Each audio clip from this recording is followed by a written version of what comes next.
Well, hello everybody, and welcome to the 375th edition of the Boxing Asylum Nuthouse podcast. I'm your host, Steve Wellings, and joining me on the call we have Andy Patterson and Ozzy Smith. Welcome to everybody in the chat. We'll be going through the chat very shortly, making sure you're all okay in there. Going live on YouTube from 8 p.m. every Sunday evening. The Patreon RSS feed updates shortly after the show concludes. You can catch us during the week on Soundcloud or iTunes or Spotify. Let's check in on the boys, make sure they're okay. Ozzy, how are you getting on this week? Good, mate. Enjoying this weather. It makes lockdown bearable, getting out and about. Spent some of the day today reviewing numerous fights of our star fighter that we're going to recap this week. So, yeah, been a good week. What about you, mate? Yeah, not too bad at all. Not too bad. I've seen a bit of Soul Farah, so I'm looking forward to sharing that with the listeners. Let them know what they're missing out on. Let's just say they're in for a treat. Yeah, if you haven't seen Soul Farah fight before, then you are in for a treat. Go over and watch him on YouTube now. We're going to try and get a bit of Soul footage up. Hopefully the big Bolivian industry doesn't get on to us and try and shut us down. But we will try and get a little bit of Soul Farah footage up later for you all to enjoy. Andy's been all over it this week. How are you, Andrew? Not bad, Brother Wellings. How are you, mate? You good? Not too bad at all. Joseph has been in touch with me on Twitter all week. Brother Wellings, indeed. Absolutely, mate. Yeah, doing well. Echo Aussie's sentiments and that. Good weather. Actually had the barbecue with the neighbours last night for the missus' birthday, so I've got a wee bit of the fear of the day. Actually, I just cracked a can open to try and kind of just see us off into the night, and then I'll get to my bed right after the pod. And I'm fucking shattered, man. So I can't do these 12-hour sessions anymore, 18-hour sessions anymore. It's just I'm too old. Washed, yes. like George Groves in his hair. Yeah, Groves is starting to look a bit different. Goodness knows the time he hits 70, what he's going to look like. He might do a reverse Michael Jackson or something. I wonder if he's going to stop by getting hair transplants and stuff. Where did he get that for? His pubes or something like that? Fucking some hair, man. And then it's clear that him and Frotch have taken a lot at each other and that, because Frotch obviously has got a new nose and Groves is going to go the new hair.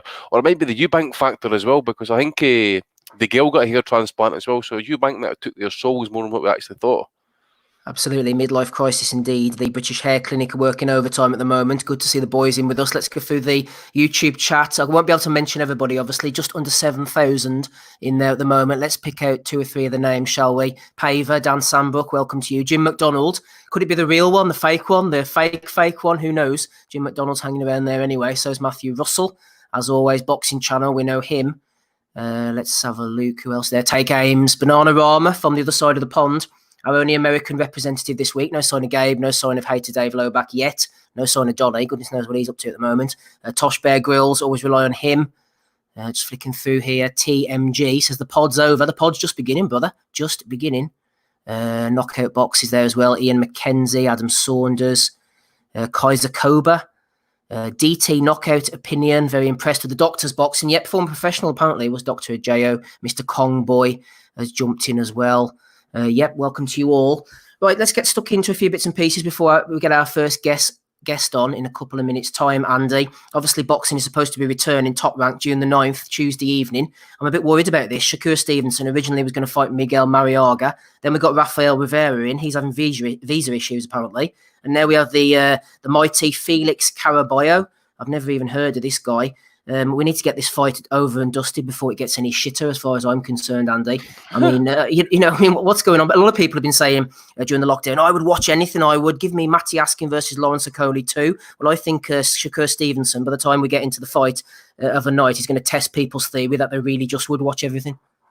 Yeah, I mean, look, obviously the football's on and stuff, and I had that card for Nicaragua. I watched one fight off it. It was like because of someone that I'd actually remember seeing fighting. I just say, right, okay, I'll stick on to see how it goes.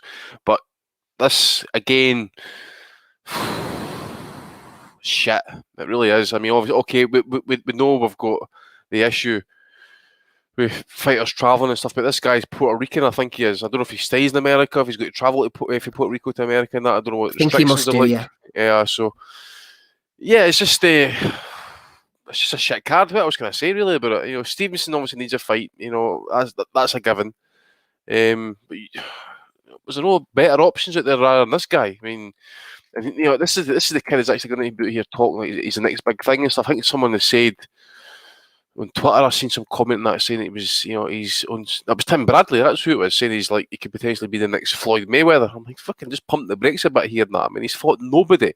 He is a talented fighter. I'm not questioning that. But certainly, even with the lockdown, we're not expecting any great opponents. It is going to be shit at this point. And the name fighters, especially those. I mean, he's a world champion now, I suppose, at the minute, and it's far too early for him, to be honest with you. Obviously, the Josh Warrington talks wanted to see that fight happen, and that, for whatever reason, I don't know if he talked himself out of it at Stevenson or he was demanding too much money. But yeah, it's just a poor fight, and I ain't watching it, to be honest with you, unless it's like a 2-round knockout, 2-round blowout, or maybe watch the highlights on Twitter and that. But yeah, I'm not watching like UFC, for example. I know a lot of guys are going on heavy about that. They've had a few events, 3 or 4 events in the last couple of weeks. I haven't watched any of it. Have you? I'm not interested at the best of times in UFC. No, absolutely not. Again, the football, the German stuff and that, I haven't watched a live game. I catch the highlights. It'll be hard to kind of watch the conclusion, the English leagues and stuff like that. But no fans and that, it just takes away from the atmosphere. So yeah, I mean, I'm not desperate for live sports. A wee bit would be decent. But certainly it's got to mean something as well. And again, sport without fans is nothing at the end of the day. And I know Aram's probably going to be kind of, his arms are tied in that, but at the end of the day, Aram always kind of usually kind of safeguards his fighters somewhat, and then gets to kind of big fights at kind of later time down the road and that. But yeah, it's just a poor fight. As I say, I know nothing about this guy that he's fighting, so I'm going to go into the line and just say Stevens will probably win. I'll say on points. Would imagine so, Ozzy. We were wondering who would come back first of all. Eddie Hearns took a step back. Obviously, the DAZN stuff is going on in the background as well. Al Heyman's taking a little look as well. Bob Arum's getting stuck straight in to return into action. Jamel Herring, they were talking about him fighting Carl Frampton. Obviously, he's now going to be going in Las Vegas, July the 2nd, if things all go to plan, against Jonathan Oquendo. Again, having to get a sort of domestic opponent. They don't have to get in. Top Rank seem to be scrambling to fill these contractual obligations with ESPN. I would imagine at the moment, Ozzy, that's why they're first out the gate. That's exactly what they're doing. Bob Arum came out, and I think as you tried to use some contacts, has got out there first, but ultimately is producing poor quality. Now, all people would be satisfied to see is just competitive stuff. I mean, this Stevenson fight with this Carabella is rubbish. It's awful. We're talking like you're just completely out of the nowhere defences that are randomly in these rankings. I mean, I don't even know how this guy's getting into the country when he's never left Puerto Rico. So unless he's just randomly, ended up in America, I'm not sure how that's going ahead. I understand they're somewhat restricted in terms of being able to get opponents over. Naturally, that's fine. But then it's a case of, if you're just going to give a fighter a run out, then he doesn't need to defend his world title for the sake. He doesn't need to defend. Is he even defending a world title on this, or is it just a 10-rounder? I don't think so. I don't even think he's at the weight, is he? Isn't he up a bit? I could be wrong there, actually. Right. It's a 10-rounder. It's a 10-rounder, so the chances are it's going to be an over the weight match type fight. Yeah, right. I think so. Yeah. So to be fair, sorry, I thought he was going to be defending a world title, and I thought this is a joke. If that's the case, then it's just a tick-over fight to try and get them ready. If he does this and then he goes into a bigger fight in say 6 months' time, 5 months' time, it's acceptable. But what we don't want to do is see this, for the coming months. I think particularly for the UK, we've already seen that we're probably going to see British and English level fights. In America, is this going to be good? Is this as good as we'll get? It's going to be disappointing if so. Yeah, one thing I was going to mention to you, actually, Andy, let me just bring it up here. There was a press release went out a few days ago regarding Ricky Burns. He's still pitching for fights, old Ricky. He wants a headliner in Glasgow. We all know at one point he said he wanted to have 100 fights, and that is not realistic, in my opinion. It's a weird thing with Ricky, because part of me thinks, let the guy fight, let him carry on. But he made his debut in 2001. That was 19 years ago. He's 37 now.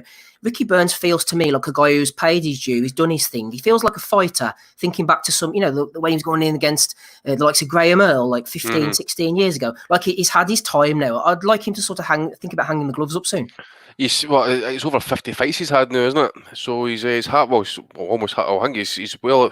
Just pulled up his record there. 51 fights he's had. So he's halfway there, just over it. But yeah, I think if he's going to get his 100 fights, and that he's going to have to come down in levels drastically and probably fight 8 or 6 rounders. And it's probably difficult for a guy like Ricky in that as well, considering where he's been operating in the past and stuff. But he just loves boxing at the end of the day. He's been the 6 rounders since he fought Ndongo as well, after he fought Crawler. So I think he'll keep fighting. I know what you're saying. I mean, he's nowhere near as what he was. The stuff he's missing far too many shots and stuff. He's always going to have that work ethic. He just loves the sport, and to be honest with you, he's still an inspiration as far as I'm led to believe with guys in the gym just by that work ethic. Guys with he's even a talent, a lot of talent, like some fighters and that. But if he had the talent, his ethic, that he could have absolutely anywhere in boxing, and he'd probably be the world champion before he actually did become champ and stuff. So it was. I take your point. I would happily have to see him retire and that, but I just think he's one of the guys and stuff. He'll step down levels and he'll keep active and keep busy. But yeah, good luck to him, I suppose. Lovely stuff, Andy. Thank you very much. Delighted to welcome our first guest of the evening on the call. It's Echo Esserman. How are you, Echo? I'm good, thanks. And yourself? Not too bad at all. How are you getting on during the lockdown then?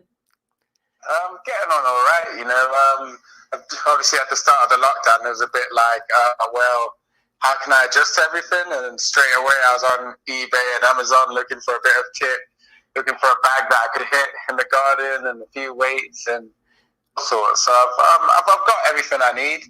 And obviously, with my free time, I just spend it doing conditioning circuits, hitting the bag in the garden, or going out running and that. Yeah, so training at home, obviously, it's not convenient, but you've been doing your best. Yeah. Absolutely. You can only do your best, can't you? Yeah, exactly. You had a good amateur pedigree, Echo. Tell us more about that, your amateur days. My amateur days, I boxed for GB whilst I was in the amateurs, and boxed in quite a few international tournaments, as well as the WSB. So I got to box against, obviously, Ronald Iglesias, Mohamed Rabi, Bogdan Selestchuk, and a few others as well. I think a world bronze medalist as well. I boxed twice when I was boxing in WSB. So, it was good stuff because I got to mix it with a lot of people from different backgrounds and different styles. So I think it definitely helped and prepared me for the pros. Yeah, I was going to ask you about that. So it helped you transition over. Did you think you had a bit of a pro style as it was? Yeah, I always had the pro style. That's why initially as an amateur, I didn't really get that much of a look in. And then I beat a few people I wasn't supposed to beat. And I got a GB trial. And then I spent 6 months on that trial, so beating off the opposition until I was only one there. So that's how I got my spot on the squad. Yeah. You nicknamed the Engine. I would imagine going the distance is no trouble for you. Yeah, no trouble for me at all. I think one of the coaches used to joke around saying I worked backwards because a lot of the other boxers would start fast and then slow down throughout the match, whereas I'd start off at a nice pace and then I just keep going and going and going, and that's how they coined the name, the Engine. Yeah, you've had some good wins on the record already. I mean, you obviously beat Andy Keats for the English title and then made a defence of that against Tyrone Nurse, who's a really experienced former British champion. Yeah. Obviously, with the Keats match, I just took an opportunity with both hands and obviously did it. But with the Tyrone Nurse match, I wanted to show people that I wanted to push on. I felt like I felt like I was above the level I was fighting at, and I wanted to mix it at a higher level because I box better when I do that. So as my voluntary, we picked Tyrone Nurse, and I put in a good performance to beat him as well. And then I had Curtis Felix after that, who was an unbeaten prospect, and I beat him in his back garden in London as well.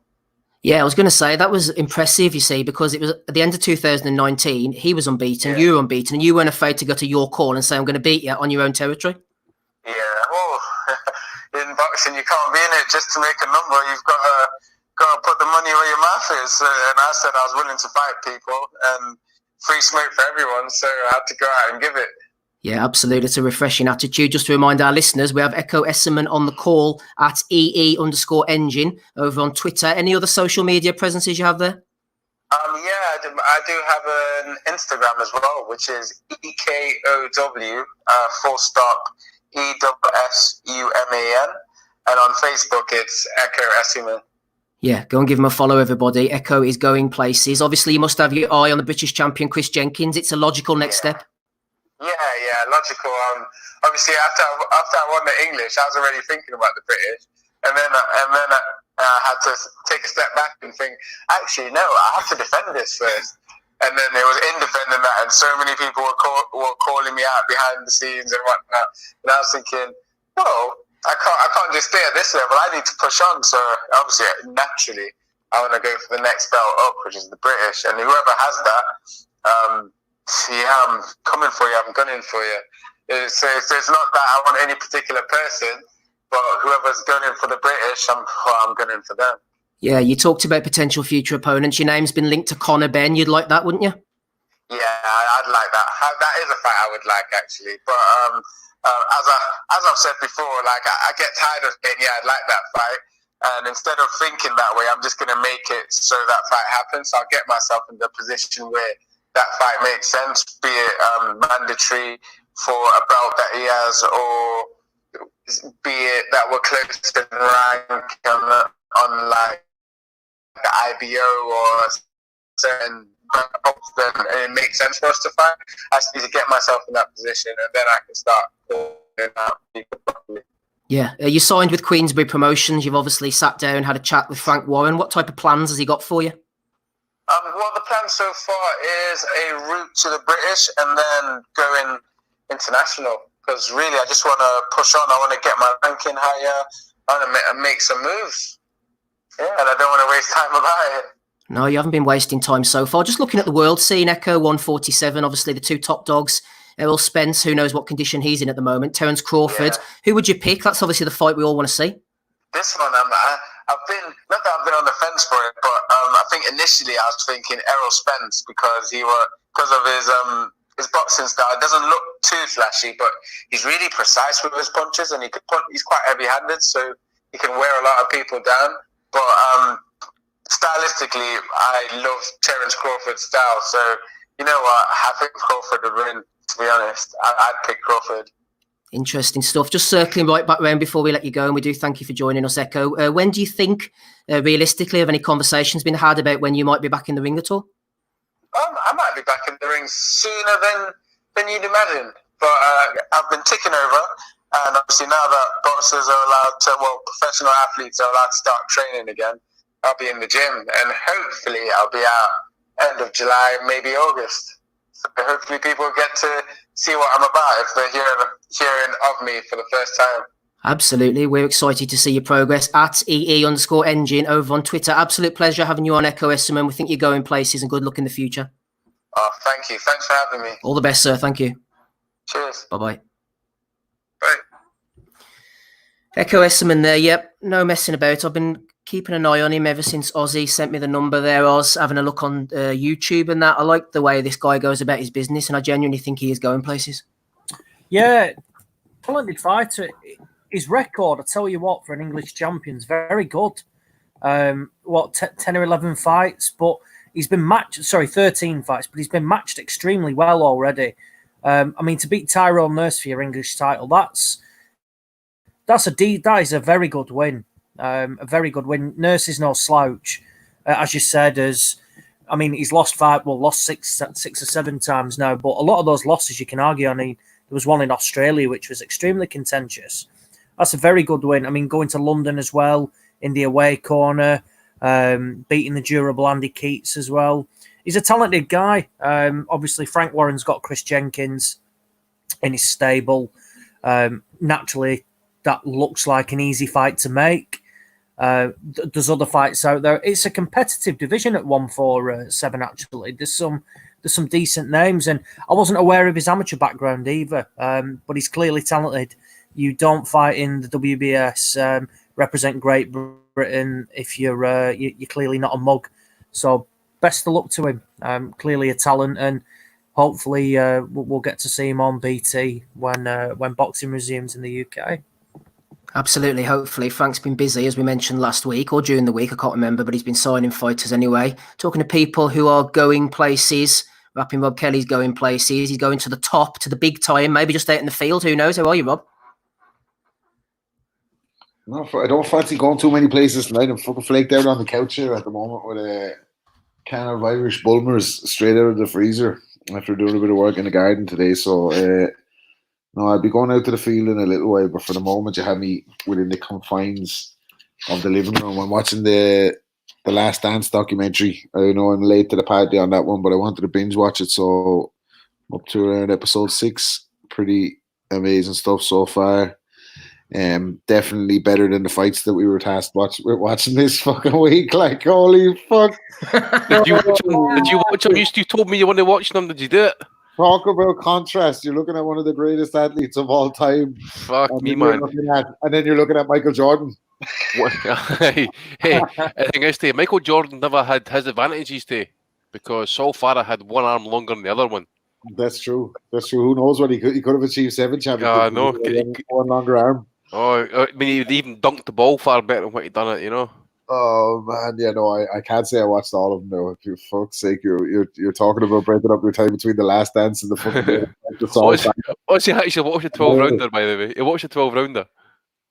There's time for that. I've watched it. Listen, we'll cover it when the time comes. We're given enough. It's all fire, like.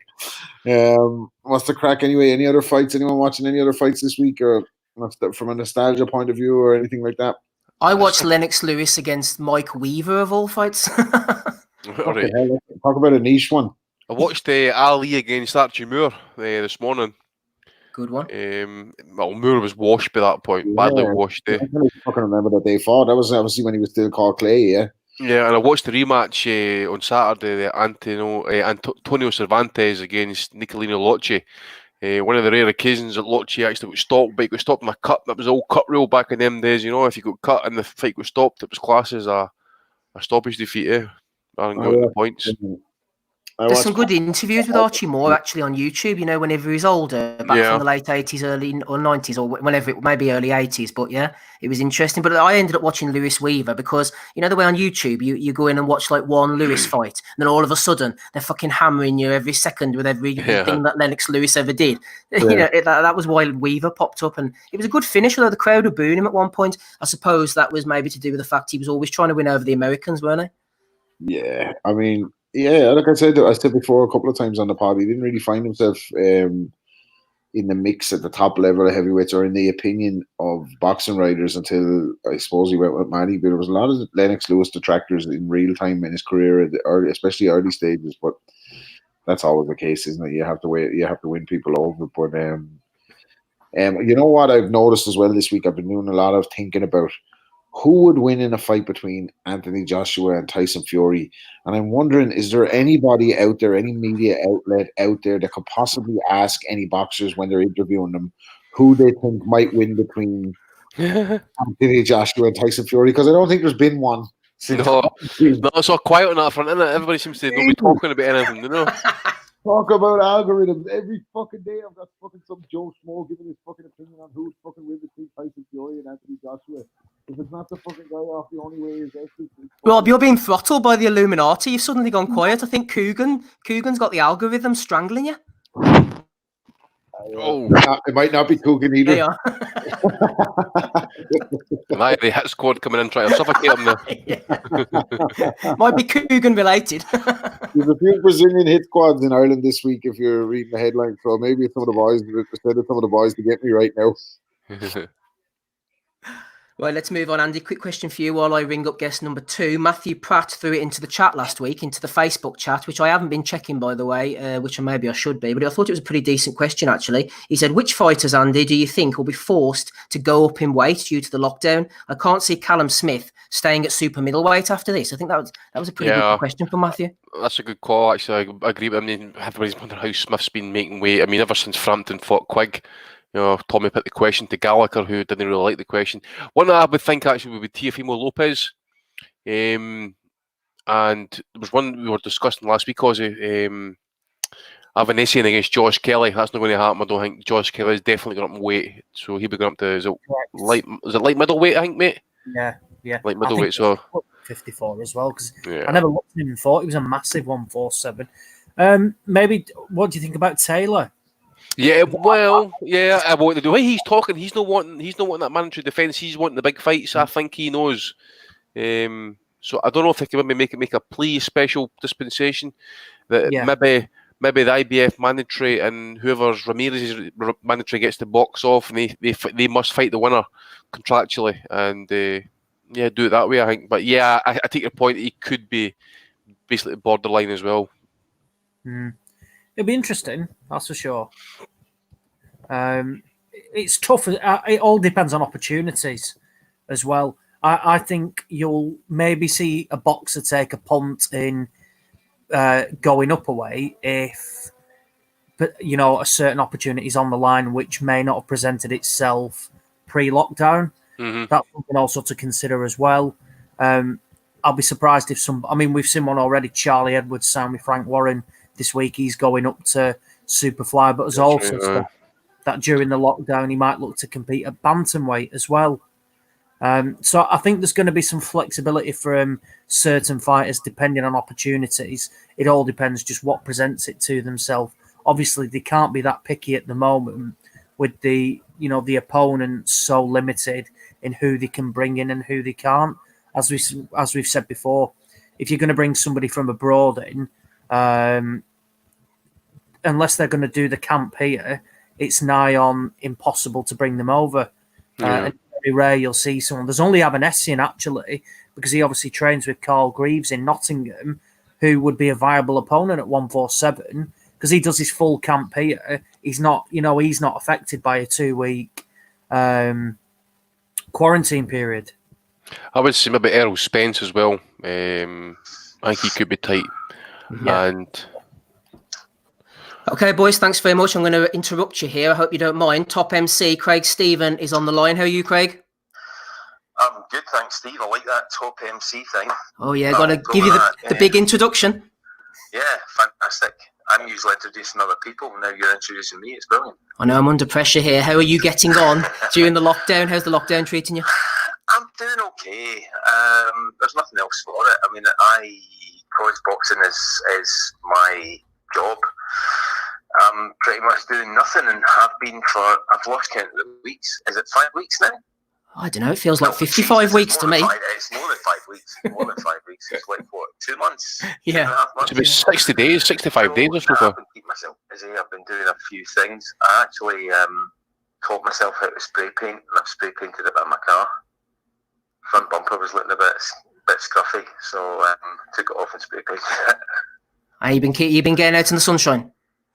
I'm getting out in the sunshine. I'm just doing stuff in the garden. I've done a thing for the IBF. I should have been in Long Beach. Not last week, the week before last, doing the IBF convention. I host the awards part of it. Mm-hmm. So instead, we've done it by video, but the video's not been released yet. So I had a big lockdown beard. I'm clean shaven now. I started growing a beard. Kept it for about 5 weeks. I ended up looking like James Cosmo, the actor. Yeah. So I've got that on the video. I don't know when it's coming out. It'll come in someday. It's all good. Yeah. Just going back to the start then, you mentioned about boxing being your job. Obviously, you used to do a bit of ice hockey. How did you first get into the boxing? I did ice hockey because my kids played. My boys are now in their 30s, but when they were like 10 or less, they started playing ice hockey. And I was in Manchester 1 week for a few days, and there was a big game on at the arena, I just heard it on the radio, and I thought, beat sitting in a hotel. So I went along, and the best part of the night for me was the announcer. The guy was absolutely brilliant. He had official stuff that he had to do, like goals and penalties and things like that. But he just was great with the crowd. So I thought, when the kids have games, I'm going to do that at the kids' games. So that's how I started. I just started doing it for my boys' ice hockey team. That led me to get employed by the Fife Flyers, who are a professional ice hockey team. And that's where I met a boxing promoter, a guy called Stevie Mcguire. He got me into boxing. Is that Stevie Mcguire, whose son used to box at light heavyweight? Yes, that's the Stevie Mcguire that live on a Sky show walked away from his corner. Do you remember that? I don't. I remember him fighting Brian McGee on ITV. I don't remember the one you're saying, though. He was fighting Brian McGee, but I think this time he was fighting a guy from Wales, and Big Stevie was giving him instruction, and he wasn't listening. So Stevie just ended up going, "That do it yourself," and walked away. His guy panned to him, sitting in the corner. He just told somebody else to look after him. Big Stevie's a great guy. So he ran the door at the ice hockey. He ran the sort of the rock steady crew kind of thing. Yeah. And just one day I was there, and he said, "I've got a boxing show next weekend. You could be the MC." I was like, "Stevie, I like boxing, but I don't know much about it. What do you need to know?" He said, "Can I swear in this?" Yeah. In this podcast. Yeah. He said, "Don't you know fuck all? You're just shouting out a couple of names." I thought, right, okay, I suppose so. And I went along and did this small amateur show in a working men's club, and absolutely loved it. And there was other clubs there, obviously, as opposition. And I had a guy called Rab McEwen, Craig McEwen. Remember Craig McEwen? Remember, we had Andy Lee on recently, and who fought Craig McEwen, yeah. Mm-hmm. Right, okay. Well, Craig's dad has a boxing club in Edinburgh, and he was there as one of the opposition. And he said, "Oh, you're great at this." He said, and it just snowballed. So it was just totally out of the blue. As I say, I liked boxing, but I wasn't like, a student of the game. So I just basically fell into it. And I'm glad I did, because I absolutely love it. It's taken me around the world. I just thoroughly enjoy doing it. So whenever you're preparing for a show, I imagine there's a lot of box wrecking involved, is there? Lots of box wrecking. If it wasn't for box wrecking, I'd be lost. It takes me, if I'm doing a big show, I'll probably get the card maybe about a week in advance. Some things might change, but basically I do all my prep, all the stats, write them all down, and I go completely prepared. If you don't, then you're lost. Anybody that says they've got it in their head is a liar, because they're not. And when it comes to MC, and I've seen you talking to the big man himself, Michael Buffer, on the stage, do you look up to people like Buffer, Jimmy Lennon Jr.? Yeah, Buffer, definitely. I mean, Jimmy, I've never met Jimmy. I've heard he's the nicest guy in the world. I worked with Michael a lot when I was doing a lot of stuff in Matchroom a couple of years ago. That all pretty much came to a pretty abrupt end when the Zone started, because they wanted Matchroom to bring over the other guy, the David Diamante. Mm-hmm. So that was it for me. But in the couple of years prior to that, I was working with Michael maybe every other month, sometimes twice a month. And I have a great deal of respect for him. I love what he does. And it's absolutely no problem. A lot of people would say, "Oh, you're doing the whole night, and then you've got to step aside for Michael Buffer." So what? He's Michael Buffer. It didn't make any odds. I get the same money whether Michael was there or whether Michael wasn't there. And I suppose, the truth be told, yes, I would rather do the main event, but to step aside for him, it's like the guy's a legend. So it was never a problem. He's a great guy. Yeah, absolutely. What are some of the best atmospheres you've been involved in over the years? Oh, there's loads. To be fair, some of the best atmospheres are... Do you ever go to any amateur shows? Oh, yeah. Some of the best atmospheres are the amateur shows. Mm-hmm.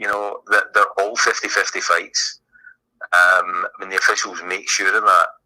before that, everybody's card gets scrutinised, and there are absolutely no mismatches. And every guy goes in thinking he can win. So some of the best atmospheres are the small amateur shows. But as far as big events, probably one of the best atmospheres was Frampton at the Titanic when they built a stadium for him. Oh yeah, I was at that. Yeah. Was it not freezing? Yeah, it was cold.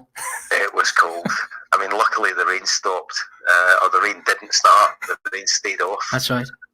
But what an electric atmosphere that was. That was just absolutely phenomenal. To be fair, all the Frampton fights were phenomenal atmospheres. But there's too many to really single any out. UK boxing has fantastic atmosphere, no matter where you go. Yeah, the Frampton ones were good in the Odyssey too, because you had the roof sort of keeping it in. Oh, it was loud. I remember the first one that I did in the Odyssey, and normally you would go as the announcer, the main event happens maybe about 10-15 minutes after the last fight stops. Mm. And then producer will say, right, okay, we're good to go in 2 or 3 minutes. So you step into the ring and you go into the middle, and most times there's no reaction. But as soon as I stepped into the ring and went to the middle, the crowd just went absolutely berserk. Not for me, but because they thought, right, that's it starts now. And it wasn't starting for about 4 or 5 minutes. So I kind of learned after that on the Frampton fights, don't step into the ring until literally 10 seconds before you're ready to go. Yeah. Because the crowd have just got focus on the ring. But yeah, the Odyssey was great, but the outdoor one was special. It was really special. Yeah, it was a great night indeed. Just final one for you then, Craig. What about the state of Scottish boxing? You've obviously got Josh Taylor as the standard bearer, Lee McGregor, Cash Farouk. Yeah, Lee McGregor, Cash Farouk. I mean, that was a strange one for me because I know both the guys really, really well. I've actually known Lee longer than I've known Cash because Lee's been about longer than Cash. But I worked for Ian Wilson, who's Cash's promoter. I wasn't involved in that fight because it was an MTK fight. Mm-hmm. But people are still talking about that one. Who won, who didn't win. It was a great fight. It was an absolutely great fight, and I hope the guys can do it again sometime. But Scottish boxing, it's not as bouncing as UK boxing, but it's still, for a small country, it's still doing well. It still does well. Yeah. So hopefully, when we come back, it'll kick off again. Well, I hope so. That's the final thing for you then. I mean, what about when we're coming back? Have you had any word? Anyone been on the phone? I've spoken to Francis Warren a couple of weeks ago. There's a possibility when the BT thing starts,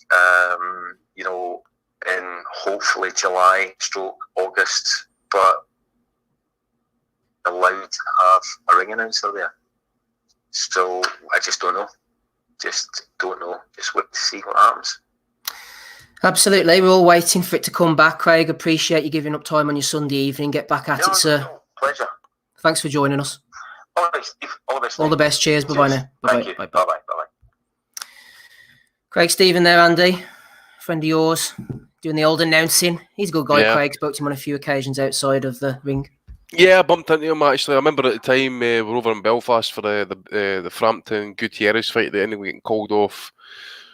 I forget where we were actually, but the phone starts going off. Get yourself back to the centre, and that there's fucking problems. Fights off, and that. I'm like, fuck off. So by the time I get back to the pub and that, I bump into Craig Stephen, who's outside. I don't know if he still does, but that time he still smoked. So just sitting there chewing the fat. He was meant to work that card that night. So yeah, he's a really good announcer and stuff. I really like him. Very down to earth guy, very hospitable, very open, very honest as well. So yeah, it was good for him to come on as well. Good to hear from him. It's a shame that DAZN essentially got him potted from Sky, because I agree with you, Andy. I think he comes across really well. And for essentially the new TV deal to come in and they basically said, we want our guy. It's a bit of a shame that. But obviously, what's going to be interesting now is that both Sky and BT do use American MCs at the moment. Now, they're not going to be able to come over. So it might open the door again for the likes of Craig, who mentioned then he spoke with Francis Warren. So we may be seeing a lot more of him, sooner than we think, which is good. Like I said, he still does a lot of work for Cyclone when they occasionally put on shows as well, I think. Is he their designated MC as well? Who's the BT MC again, the American one? Thomas Triber. He's awful. He is fucking awful. He used to do Channel 5 shows. Did he? I never knew he used to do Channel 5. He used to do mix shows back in the day. He did Tyson Fury. No, He did the early Fury fights, on Channel 5. And he did the ESPN stuff for a wee bit, the Friday night fights and stuff.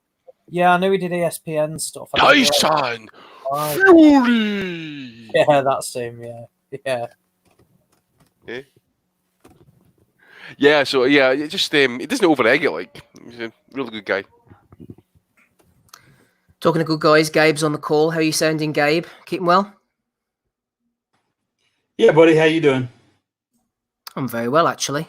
What about life in Texas? Have you seen Dr. Joseph Ajayo knocking about lately? No, I certainly haven't. But I think I might reach out to him and see if we can. I'm sure he doesn't drink much, but I'm thinking maybe we can go out for some coffee and discuss the finer points of AJ and some technique and some things that he might have that could help AJ out. Maybe we could tweak that video and provide some help for the champ. Good videos from the doctor coming at you. Episode 375 even. I'm about 10 behind me here. The Boxing Asylum Nuthouse podcast. You just heard from Gabe jumping in with us, Andy, Rob Kelly and Ozzy. One thing, Andy, that's been rearing its ugly head on Twitter the last week or so is hashtag Ray Pop Watch. Didn't realise Ray Pop was back amongst us. Do you remember this Yeah, I remember character? him. He seems to be back again. I don't know. I'm blocked by him. I got blocked way back. So I don't know what he's at. I know he likes to get a nonce about Twitter and that about is it young Bella, I think her name is. Yeah. From 15, 16-year-olds. I mean, he's definitely jailbait, that guy. I don't know, who is he, by the way? He's somebody who's connected to boxing. What does he do? He used to provide the videos to people like Harold Shadow Knight, who used to be in Lennox Lewis's corner. He is well connected. Right, okay. He did provide the videos to people. I've got no idea what he does. If he's sends collecting copies, that you can only imagine what's in his collection. Like Michael Jackson type stuff. Jesus Christ. Yeah, I'm blocked by him. I'm sure everybody else is as well. But he's quite the individual. Being hounded down by Riddick Bowe. I think old Riddick was going after him at one point. Anyway, let's move. Big Daddy's going after you. You've filled at life. Right, we'll be going on shortly. If a blind lad was looking for you. As long as he's not talking to you. Doesn't sound too good, does he, Rob Riddick, these days? No, I don't think so. Poor Riddick. Poor Riddick indeed. Yeah, we'll be going on to the light middleweight tournament soon. Also looking up Saul Farah, doing a few other bits and pieces. Before we do so, let's get to the questions from the people.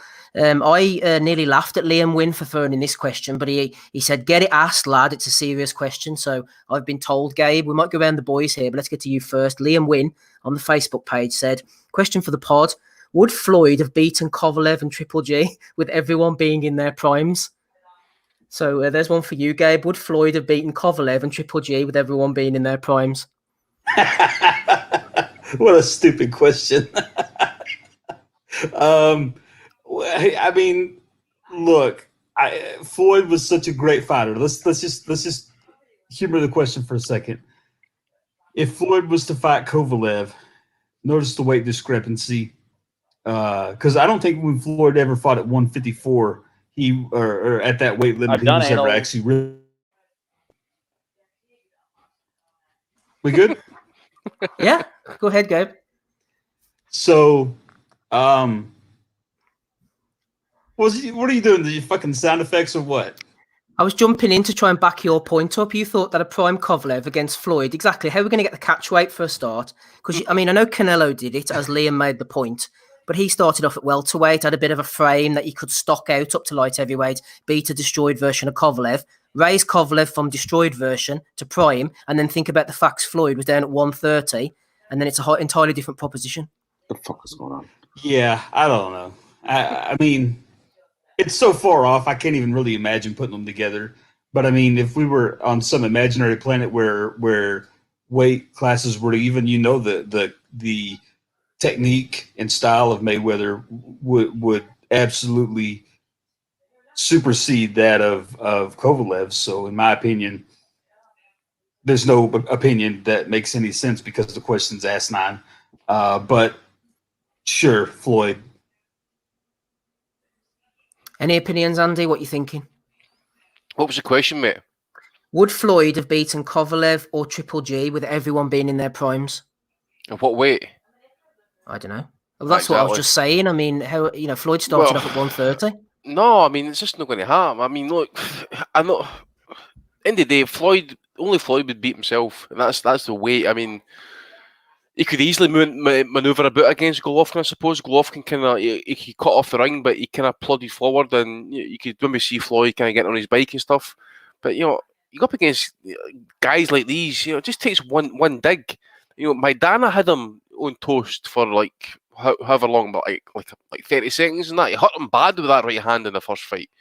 You just think that if like Kovalev and Golovkin were to land one of their right hand shots and stuff, Floyd might probably go, but it's hard to say. But at the end of the day, I mean, we've never seen Floyd fight big guys, or either big guys in their prime, shall we say. I don't think. I think off the top of my head, Oscar was past his prime, I think, light middle. Nah, I don't think so. I don't think he beats him. I think he causes him problems. That he certainly would. I think he would cause both of them a bit of problem in that. But I think size of these guys at the end of the day is going to wear them down. And yeah, I mean, some people will bat for Floyd. I don't know. What do you think, Rob? I think he's not that far away at 155. If it had fought Golovkin at 155, Golovkin's on the small side for the middleweight, so I would say that would have been an absolute fucking fantastic fight at 155. Prime Floyd Mayweather, prime Golovkin, 155. I'd be here for it. The Kovalev thing is fucking nonsensical, man. He's 175 pounds. You want him to fucking? Who would have won if he'd have fought a welterweight? You fuck off with you. What are you talking about? Like, this fucking question is mental. Like, why did Kovalev get brought into it? Like, Golovkin versus Floyd, I can understand. Fucking Floyd versus Kovalev. Well, who would have won if Floyd had a fought Tyson in his prime? Fuck off. Well, this is the thing. I always say that to me. You think about that right hand that Kovalev landed on Ward in the first fight. He didn't land full extension, but he still dropped him. And can you imagine if that was Floyd? I mean, he's a wee guy. I mean, look at him against. No, there's absolutely no chance. Was not a small 68 pounder either. Like, he was fucking fighting at 75 before he was at 68, wasn't he? Like, so fucking hell. There's absolutely no chance. As you say, it's just size. 25. So say Mayweather's heaviest was around 150. 25-pound difference there, and that's pre-weighting. So say you put a few pounds on Mayweather as well, he'd fucking kill him, Kovalev. So he is a destructive puncher at light heavyweight. We're talking about a guy toying around with a bloody 147. That is just not, regardless of how good Mayweather is. As you say, size counts ultimately. We're not talking like a fucking down and out 175. Kovalev in his prime was a very, very good fighter. The other thing as well is, say these fights were to happen, with Floyd's hand problems, there's no way he's getting the respect of those guys. It says that it's like bee stings and out of distance jab. He's trying to maneuver, he's trying to tie up, he's trying to bounce off the ropes with maybe a jab to the body or a shoulder roll, come up with an uppercut and that, and just basically. But you would think these guys would just wear him down in the end. I would think. Yeah, CMB in the chat saying, I remember Silak outboxing Kovalev for a round. It pretty much was a round, and then bang, and Kovalev sort of did the dance over him. I think they had a bit of beef them two, didn't they, Silak and Kovalev? Maybe back to the amateur days. I think Silak might have beaten him. I think so, but I remember he knocked him out, actually. He did that kind of sneering thing Kovalev used to do. So looking at tap him like, you are fucked. He was a fucking killer back then, man. Who the fuck wanted to fight Kovalev after that fight, man? He was the business back then, wasn't he? Like, I bet Chuck was groaning about fucking Cabbage Stevenson in the chat now, eh? I haven't seen Chucku, actually. Yeah, he was in there, I'm sure. Oh, was he? I'm sure he was. Seen him. Let's see, hang on, if we can get him. I fell asleep. I was going to say, he probably fell asleep again. I fell asleep. There we go. Right, let's move on to our next feature. Hopefully everybody's ready for this one. If you know any boxing good guys in the chat, then throw them in, because we're going to play top 5 boxing good guys. Who do you reckon could feature in this list, Andy? Top 5 boxing good guys, celebrating the good guys in boxing. Who would you have? Good guys, like all round, All round good fellas, good for the sport. Mikhail Kessler. Mikhail Kessler, yeah, he's a good Never one. heard anybody say a bad word about that guy. Not one. Good old Mikhail Kessler. Let's see if we can find a few boxing good guys then. Coming in at number 5, Rob, you might like this one. Boxing good guy number 1, Tim Witherspoon. Terrible Tim, great fighter back in the day. One of the nicest guys of all time, I heard. One of the greatest guys ever. Good lad indeed. Tim coming in at number 5 there. Let's move on to our number 4. Ozzy, what about number 4? Can't say a bad word about this fella. It's the man himself, Dave Caldwell, boxing good guy number 4. What? Where did that come from? Definitely, I agree with you, Steve. Top quality guy, Caldwell. Who else have we got? Who's at number 3? Let's have a look at number 3. I abstain from commenting on this one. Yeah, I'm the same, Steve. Didn't he come Number to me 3. about Dave Caldwell? Former Please pod don't. guest Richard Poxon. Gabe's a big fan. A1 guy, that guy, top quality. Everyone knows that. Everybody says that about him. Absolutely a gentleman. Good lad. Let's have a look, see if the chat. Ricky Burns. Nah, no. John Ryder. Yeah, I can sort of see where you're coming from. Ricky Burns is a top lad. He's always a gentleman. Is he a more top lad than number 2, though? That's the question, Ozzy. Who's number 2? It's only Steffi Ball. Coming in at number 2, all top 5 boxing good guys. I've just realised what you're doing here, by the way. I have just realised what you're fucking doing, you cunt. Wait till number 1 hits you. Here we fucking go. Let me see it. Tell me it's Eddie, by the way. It's only the man himself. Top 5 boxing good guys. Hang on. Let's create the suspense by bringing up the little meme again. Bean! It's only the man himself. Yeah. The man himself. Here, hang on. Let's have a look what we got here for. There we go. Good old Bean doing great things. Look at that hair. Look at that hair, man. Looks like he's been shanked in the fucking pub car park with that hairdo, man. Jesus Christ. Holy fuck.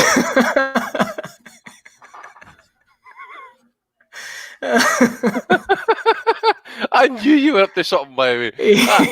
That third name got me suspicious. That second one, I was like, I fucking know what you're doing here. And that just confirmed it. It's all about having a laugh, isn't it? You're a hater!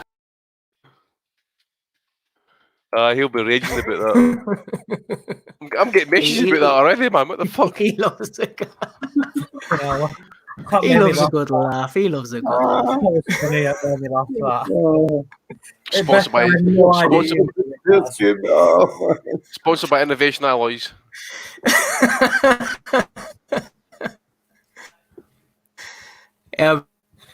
Liverpool Stiltskin, good man. But starting to laugh in the chat. He knows the score with the boys.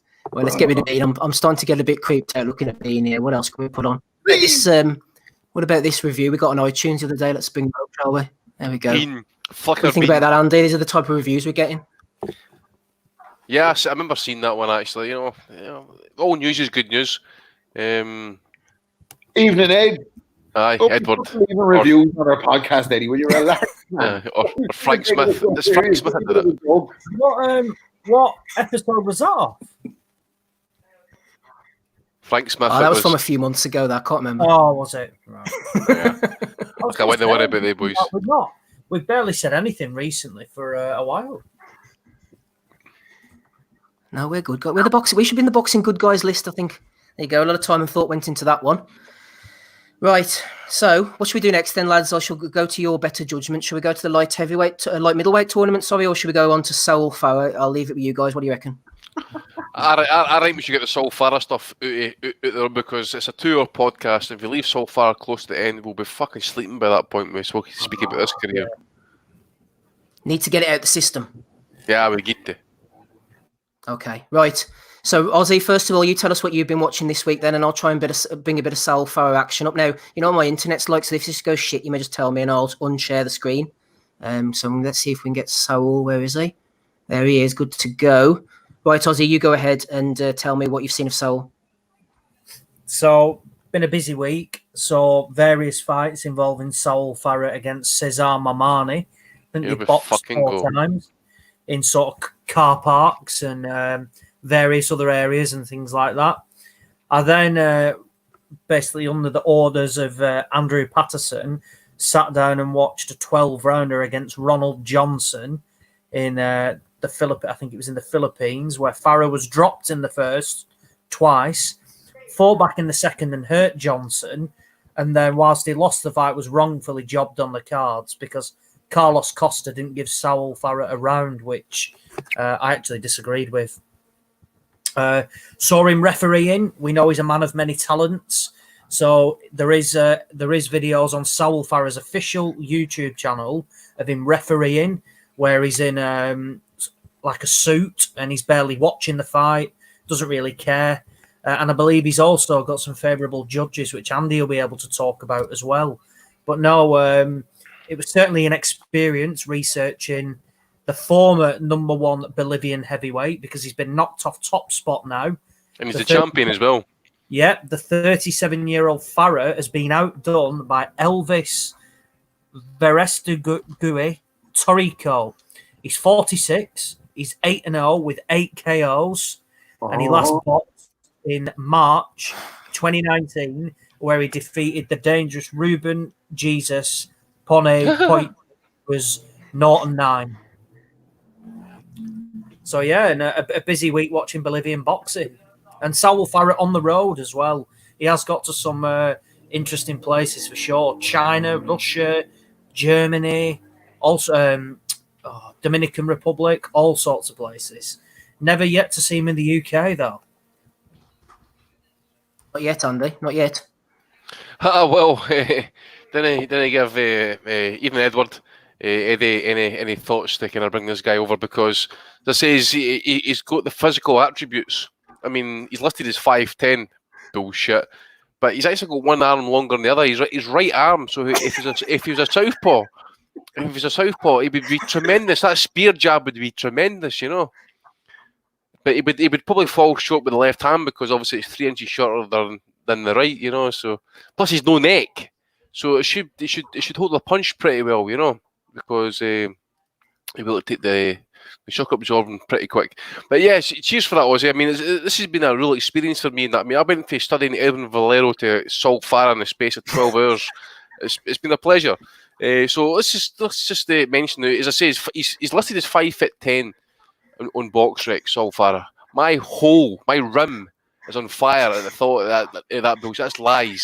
I'm 5'10", and my shoulders go above the top rope of a boxing ring, and his basically barely even meets it. So I'm saying he's 5'8" at a push. If you go and watch Saul Farah against Adrian Granat, the Swedish heavyweight, you would think he was fighting a dwarf the size of this guy. He took a dive in that fight as well, may I say. Yes, he did. Yes, he fucking did. Because that's the only one I watched. Apart from the one that you sent me last week, the fucking one where he was over in Russia. I thought for the first 30 seconds, I was watching the fight with the lads on air before the pod last week. I said, for the first time, I said, Jesus Christ, Saul Farah has some hands. Oh my God. See this fight that Steve's actually broadcasting over the YouTube chat at the minute. This is actually taking place in a car park. Yeah, I'm telling you right now, gentlemen. They're using headlights to light the ring. You can see the plastic chair underneath the fucking ring. Yep. So this took place. True story. This took place at the Asociación Benigna del Boxeo in Trinidad, Bolivia, and it actually took place in the car park next to a set of fucking lampposts with no lights in them. Hence the reason why they're sitting with the car park and with the car lights on. This guy is incredible. I mean, he's got 71 wins, 25 losses, and 3 draws, 62 knockouts. Now, I did my fucking research, so you're going to get the information here coming, and I'm going to get to you with great pleasure. This guy has had 99 fights as of the 27th of May 2020, for yours truly actually checking him out. He's had 61 of those fights have happened against the same 22 fighters. He has fought these 22 fighters more than one time. So he's fought David Gutierrez 3 times. He went 0-2-1. Walter Melgar 4 times. 3-0-1, 1 draw, 1 knockout. Antonio Salas times 2, 2-0. Carlos Castedo times 2, 2-0, 2 knockouts. Difference is these fights actually happened 6 years apart. Mr. Castedo actually had 2 fights at the point. And by the time the rematch happened 6 years later, they'd only had 1 fight in 6 years. Omar Salas times 2, I mentioned that. Carlos Moya times 2, 2-0, 2 knockouts. 9 years apart between the both fights. Jose Amponte Cantute times 4, 4-0, 4 knockouts. Carmelo Roca, I think it is, times 4, 4-0, 4 knockouts. I love this fucking name, by the way. Lumber, it's like Ivan Gary, I think it is, times 2, 2-0, 2 knockouts. Manuel Hurtado, 3 times, 3-0, 3 knockouts. John Oketa Popeye, love that name, times 2, 2-0, 1 knockout. Guidi Santana, 3 times he fought him, 3-0, 2 knockouts. Fernando Vega, times 2, 2-0, 2 knockouts. Rosendo Mercado, 7 times, 7-0, 6 knockouts. And he had the great pleasure, Mr. Mercado, of actually judging a Saul Farah fight in the future. Isidan Tababare, he fought him 5 times, 5-0, 3 knockouts. Rafael Zambano Love, times 2, he actually lost both fights. Romeldo Rivera, times 2, 2-0, 2 knockouts. Bernardo Fernandez, times 2, 2 knockouts. Jose Rodriguez, times 2, 2-0, 2 knockouts. Ervin Vargas, times 2, 2-0, 2 knockouts. Eddie Salvatore, times 2, 2-0, 2 knockouts. And Cesar Mamane, times 4, 4-0, and 4 knockouts. That, gentlemen, is this 22 fighters that Saul Farah has fought 61 times in 99 fights. That, gentlemen, is a fucking deplorable career. That is shite. Honestly, I didn't want to see him again. Well, mate, we know the powers that be high up at Sky and their promotional outfit do listen in. So who knows? We may well be seeing Saul Farah when lockdown ends on a plane.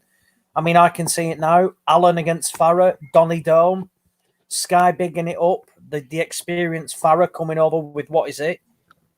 71 wins in a 16-year fight career. It has all 60 knockouts. I mean, that guy's a banger, man. I mean, seriously. It's Edwin Valero levels power. Yeah, ferocious power.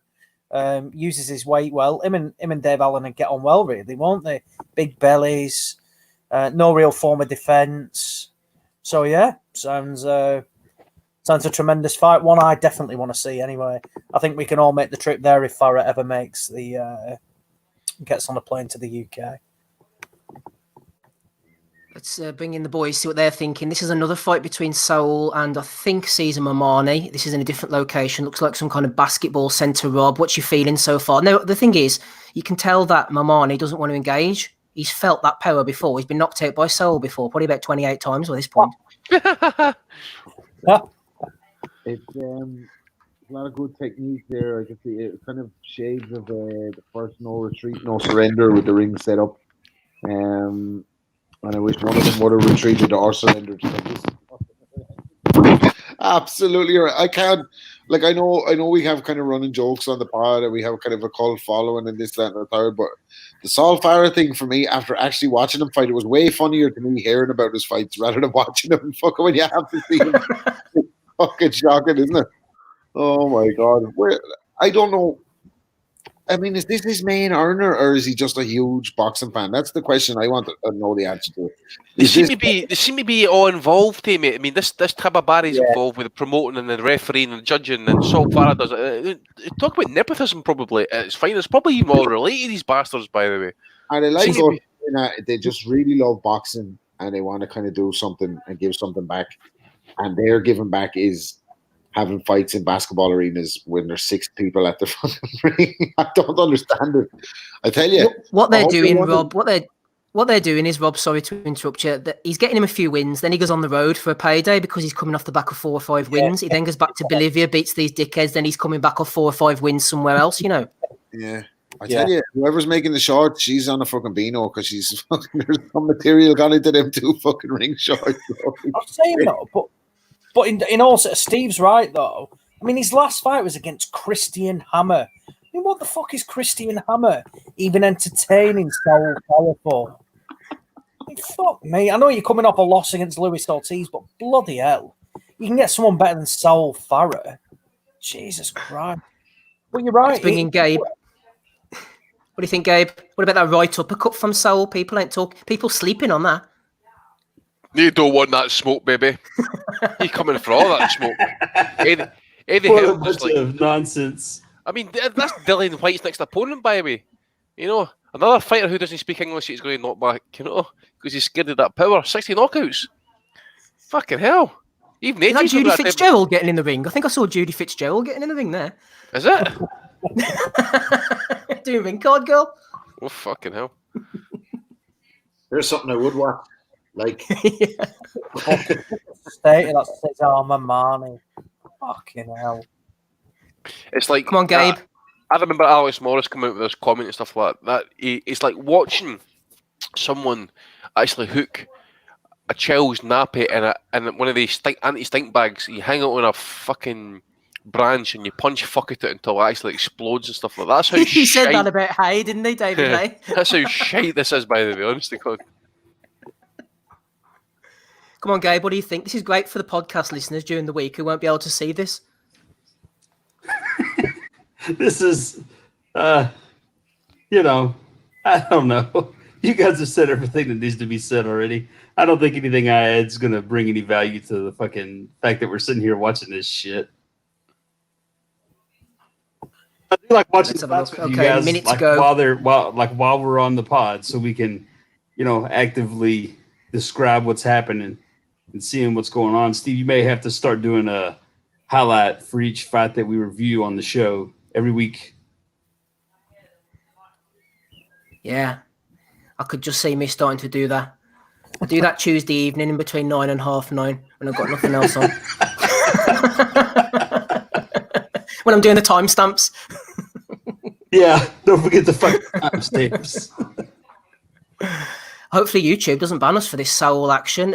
Although he's been called off, Aussie, quick word on the Ron Johnson fight.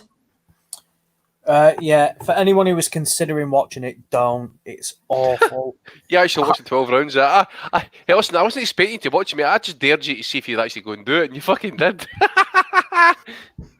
I can't say I analysed it round for round, but fuck me, it wasn't a bad setup actually. It was quite funny, but I have no idea why it ended up in the Philippines, because zero of them, neither fighter has any connection to the area whatsoever. He's a bottle job, Farah. He gets punched and he gets dropped. He just goes to the floor like a sack of spuds. He just doesn't care whatsoever. He then realised that this Ron Johnson was actually awful, so he threw a few shots back at him. But yeah, it was never in the fight. But yeah, if you want to watch it. Otherwise, Did you not say that he dropped that Ronald Johnson and then he didn't even get credited with it in the scorecard or something? No, he nearly did. He buckled Johnson's legs. Yeah, but that still should be considered like he won the round, for example. You know, if you hurt someone. Yeah, no, 100%. On one of the cards, he didn't win a round, and that was wrong. To be fair, so look, maybe Farah's losses were just he's been the victim of dodgy stoppages. Yeah, we need a rematch to determine that one out. Rematch. What was it? What was the headline, Steve? The Ronald Johnson fight, Thriller in Davao. Davao, yeah, yep. Thriller in Davao. I think we want to see the rematch. But I think Eddie would do pretty well getting this on at his Essex mansion with Dave Allen. You know, the Essex the Essex exhibition. It'll be fantastic to watch that. I think. I've done anal. Laying the card. Cheers, Donny. You know, so it'll be interesting to see if he's headlining a card in the UK at some point.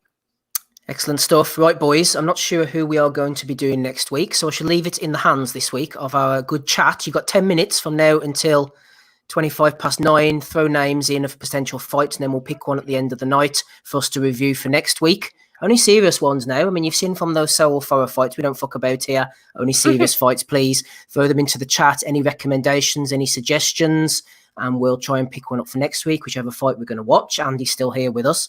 So is Rob Kelly, Ozzy, and Gabe. We're going on to Bellew of the Weeks later on. I think I have a couple. I have a question from Danny Young. We'll either do that tonight or next week. Maybe have a bit of a chat about DAZN. There's Rob Kelly getting stuck in. What is it, Rob? and he's gone. That was his final words, Rob, there just before he got murdered brutally in the field. He's gone. Everybody, did you hear what he said, Andy? I never heard him. I think you were talking at the time, so maybe got, over topics. I never really heard what he said. Not to worry, we'll get Rob back on as soon as we can. Let's get on to the light middleweights then for this week. Jason Chukwue did throw some names in this morning. I already Never had a let little list. Chukwue give names for fucking this type of topic, by the way. Fuck's sake. What was one of the names he put in there again? He did try to sneak old Corey Spinks in again into his honourable mentions. I've actually got the crawls just thinking about fucking Corey Spinks, man. Jesus Christ. But did you know put in Simon Brown and Felix Trinidad at 154? I mean, fuck's sake.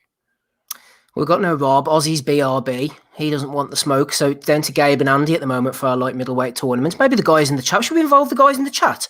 Maybe we see what they have to say, Andy. Maybe see if our decisions are correct. Do you think that would be a wise move, or should we just keep them down there under the I don't know. jackboot? I mean, to be honest with you, I'm looking at the chat and that it's full of casuals. To be honest with you, maybe get Porky on, and I'd love to hear his kind of breakdown as to how Julio Cesar Vasquez is basically worthy of taking part in this tournament over Keith Mullings. There's some good guys knocking about Keith Mullings. I mean, there's no from the past against Terry Rice. MB knows his stuff. A few of the guys do actually. Joe Kennedy's in there as well. Jim Bowen from Bullseye fame. He's dead. Yeah, he lives on in our chat though. Right, let's move on then, shall we, to the light middleweight tournament. Hopefully Rob will get back at some point. First one, Andy, I will throw into you. So Julio Cesar Vasquez, 2 minutes or less, going in against the aforementioned Terry Norris. Julio Cesar Vasquez against Terry Norris. Who you got? Yeah, I'm going to go for Norris, and I didn't say confidently because obviously Vasquez became a bit of a journeyman, I think, and he's like. And to be honest with you, I've not seen much of his career, and I remember the one fight I always remember is the Carl Daniels fight because I think it was one of the most vicious knockouts you'll see, or it's definitely in the equation. So, and I've seen more on Norris. So I'm going to go, his hand speed activity, but I'm going to say as well as he'd need to watch because Vasquez was a bit of a heavy hitter. And I think Norris has shown times where his chin wasn't really the strongest. But I'm definitely going to say I'm going to say Norris wins it on points. If you're talking prime for prime, I think Vasquez was more than capable for any fighter. I mean, he got a win over Winky Wright, I'm sure. Winky Wright, yeah, that's right. Yeah, and I didn't remember the Whittaker fight, to be honest with you, so I can't comment. But I know it went to distance and stuff.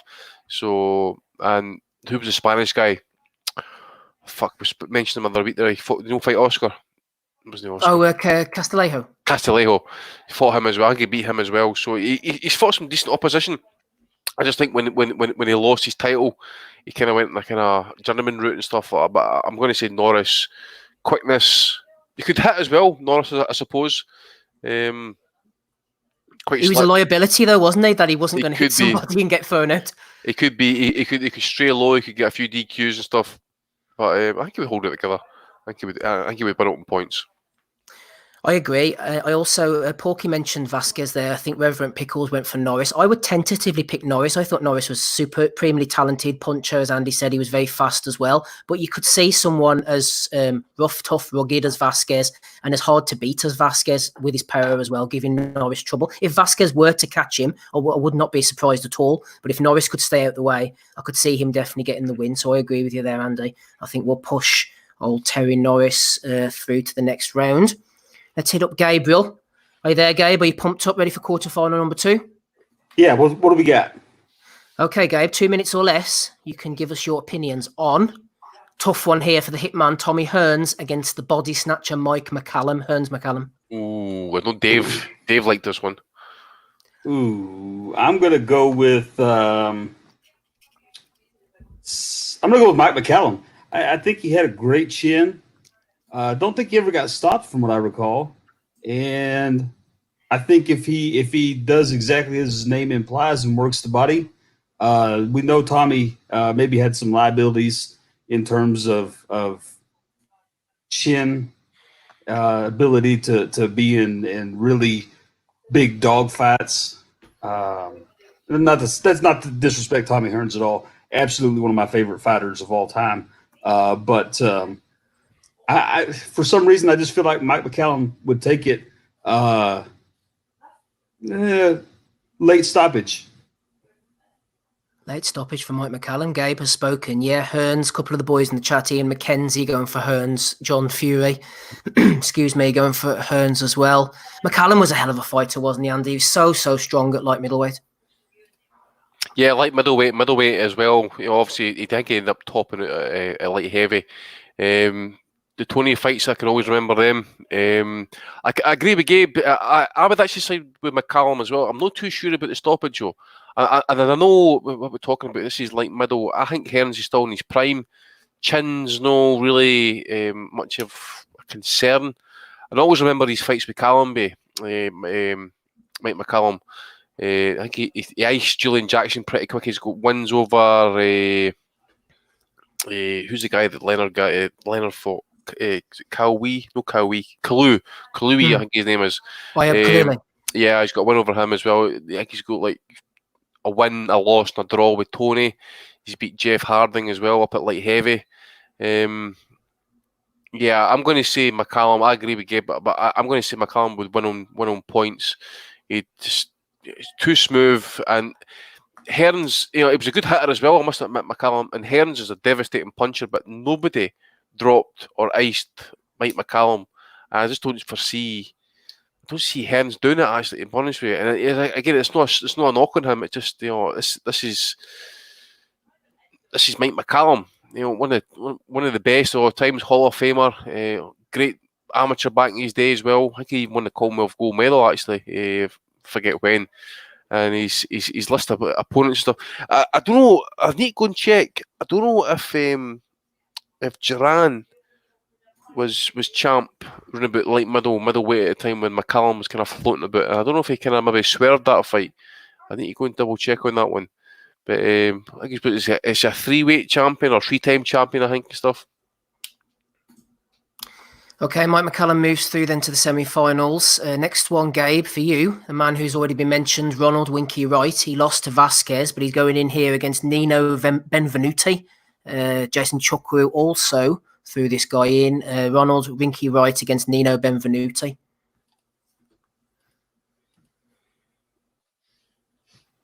Sorry, I'm stuck muted.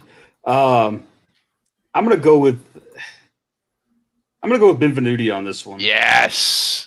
I like Winky Wright. He was good 154. He was also did he ever go to 160? Benvenuti? No. Yeah. Winky did, yeah? He fought who did he fight at middleweight? He fought Quillen, he fought Williams, he fought Hopkins, he fought Taylor.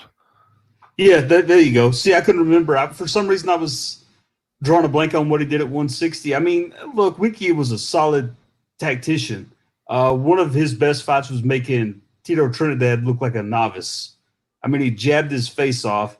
I mean, he didn't do anything but jab the whole fucking fight.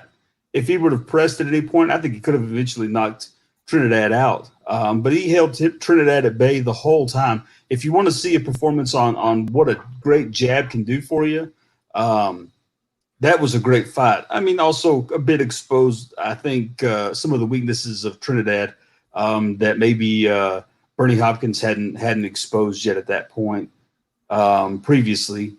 But overall, it was solid. He was a good fighter, but I just don't see him. I don't see what he's going to do to win that fight. Okay, Benvenuti moves like through that. along with McCallum and Norris. I haven't seen enough of Benvenuti, Andy. I know that you're more versed on his career. Did he fight? He went up and fought Monzon, didn't he? Fought Monzon twice, mate. Mm. He actually went to Italy. Well, not Italy, he says Italian, but he fought Sandro Mazzinaghi, one of the great Italian fighters of all time. Twice, knocked him out.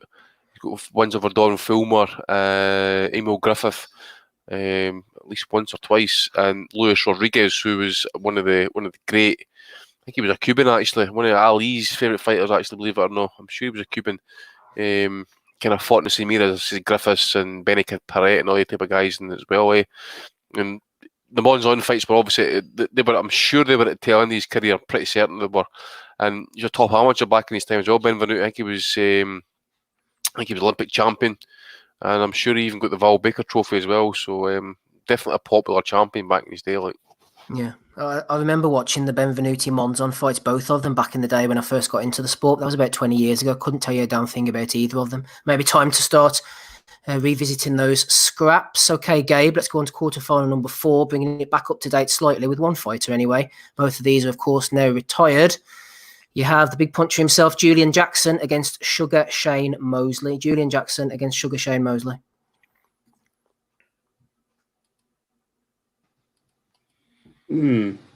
That's a tough one. So I feel like Mosley was better. was a welterweight? I would agree with that. Welterweight. I'm sitting here replaying it all in my head. Sorry, I didn't look at the bracket before the show started, so I haven't had time to think about it in advance. I feel like Mosley was better at 147. Had a respectable time at 154. Arguably a great fighter all around. I mean, if you take out the performance-enhancing drug, was he ever convicted of it, or was there even a trial? Or I mean, I believe he admitted to it because he got wrapped up in Balco. Yeah, it was a Balco scandal. I'm sure he testified. Yeah, with Vic Conti. Mm-hmm. So I'm going to go with Julian Jackson. I love Julian Jackson. Devastating guy. But Mosley had a granite chin. I still don't think Mosley was ever stopped in any fight. So that's a big plus. So maybe recently, maybe in one of his very, very last ones, he got stopped. Did Mundino stop him? Maybe that's what it was. But Yeah. I mean, obviously, I think we're talking about, before the real decline of Shane Mosley. I don't really feel like he was ever super tremendous at 154. Obviously good enough. Obviously a solid guy. Obviously someone I would not want to fuck with. But I feel like Julian Jackson could do the business because Shane Mosley wasn't necessarily a great boxer in terms of his boxing IQ and ability. He was a quick guy, a fast guy. I mean, some of the punches, one of my favorite combinations, I don't know if you guys have necessarily favorite combinations, but he threw a combination against Tony Margarito. And it was, hold on, let me see if I can replay it in my head and count it. It was a little flick, double jab, came with the right hand to kind of help set up an attempt at a left hook. And then rocked him with a fucking right hand, I believe is what it was. So it was like a 1, 2, 3, 4, 5, 6 punch combination. And it was a devastating punch on the end of it. And Shane Mosley was always a little bit better at that, as opposed to hit and don't get hit kind of boxing. So I'd like to think that Julian Jackson would catch him somewhere and do enough damage to take the fight. That's going to be my final answer. I'm going with Julian Jackson. Sorry for that long, drawn out. Had to think about it. That's okay, Gabe. No problem at all. No sign of Rob Kelly coming back yet. I don't know where he is. Aussie's BRB. We'll carry on into the semi-finals then, boys. Okay, so we've got Terry Norris, Mike McCallum, Nino Benvenuti, and Julian Jackson. Shout out to Tommy in the chat, owner of the Asylum, in the chat trolling us. Pick up the mic, Tommy.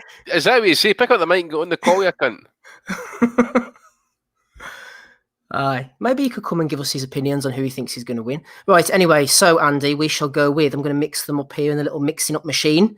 We've ended up with Terry Norris against Julian Jackson. Terry Norris against Julian Jackson, Andy. Jackson kills him, knocks him out 5 rounds, unless he gets DQ'd. But nah, I'm going to say Jackson definitely just waltzes in there and smashes him up. I think actually some of the kind of lighter guys that Jackson fought. I think if I wait a minute, did he not smash up Terry Norris beforehand? Big Julian Jackson. Julian Jackson smashed up Terry Norris before, I'm sure. Check that. I'm fucking certain he did. I'm going to check it. Yeah, maybe. Okay, I don't know. That's why we need Rapping Rob Kelly on here to separate the wheat from the chaff. Let's have a look. I'd done a big thing on Terry Norris's career once. You think I would know this? He did. Yeah, second round. Oh, of course he did. Flip me. He had Terry Norris hanging in the air, didn't he? And he took his head off. 1989, without doubt. Right. So we'll refer to that one and just say, yep, Jackson. There you go. Yeah, easy. That's right. Easy night work. That's right. He nearly killed Norris. I remember that now.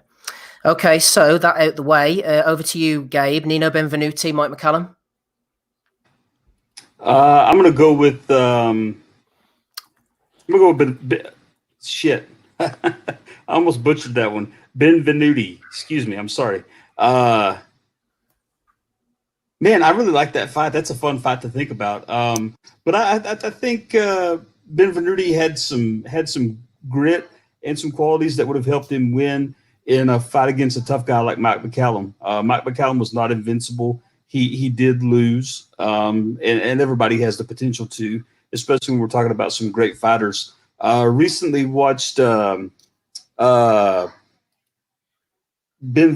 and Gaspar Ortega. If you guys aren't familiar with Gaspar Ortega, you might want to check him out a little bit more, but specifically Andy, I think he might like him a bit. But real rugged guy. I think that'll be my final choice. I'm going to go with Benvenuti on that one. As much as I like Mike McCallum, I think Benvenuti can get to him and make him maybe fight a little bit defensively and take the win. Okay, the final then, Benvenuti, Julian Jackson. Before we get that onto that, Andy, special guest jumped on the call. You better be on your best behaviour. The boss is in the house. Here he is. How long is it since you've been on here, Tommy, the Guru Allen? It's been a while, mate. I've been busy as first guest. So, what's happening, Daddy? Not a lot, but I'm just you waiting? Listening about the podcast and that tonight. I just going to chime in the chat about that Jackson and Norris fight. That was, I fought him. Aye, smashed him up there. Aye. I like Terry Norris, a good fighter, man, but he didn't have a great chin, did he? Aye, he was always suspect, like. Dirty bastard as well, wasn't he? Aye, if it wasn't going his way, he'd like to drop it low. Aye, but he was talented, man. I just never forgave him after he beat Sugar Ray Leonard. Leonard's one of my favourites, so go fuck yourself. What's happening, brother Whalens? Hanging in there, Tommy, hanging in, you know, keeping things running. We needed you. Aye, I might start making a comeback now, mate. No more money for booze with the wee on the go, so I need to keep all the money now, that's it. Responsibilities then. How's lockdown treating you then? Same as, mate, same as. I was at first I was out on the bike and all the time, then I got pissed off with it, then I was off the drink for about 7 weeks, then I started drinking for about 2 weeks, and this week I've been hungover all week, man. I was on the sauce for about 3 days last week. This week I've been hungover all week. I've just been eating takers all week, man. I'm like a blimp right now, man. It's lying here like a beach whale. I just went into the show and spent 19 quid on fucking crisps and sweeties the other day, man. I hate eating now, by the way. I can't be bored with it. See me up in the morning, the wife says, "We want for breakfast." I'm like, "Fuck all." I'll starve. I'll eat when I'm starving, basically. We were doing big fries and everything the first few weeks, and everybody's sickened with all that shit. Yeah, fuck that. I don't want to see a fucking sausage again. I think I'm going to start that 24-hour fasting for the more. I just eat once a day. I'll see how that goes, but I'll probably not stick to it, man. It's just the boredom, man. Boredom kills you. You're just fucking head up open the fridge, man, and you're making yourself a big fucking triple cheese sandwich. Yeah, one of these Scooby-Doo sandwiches.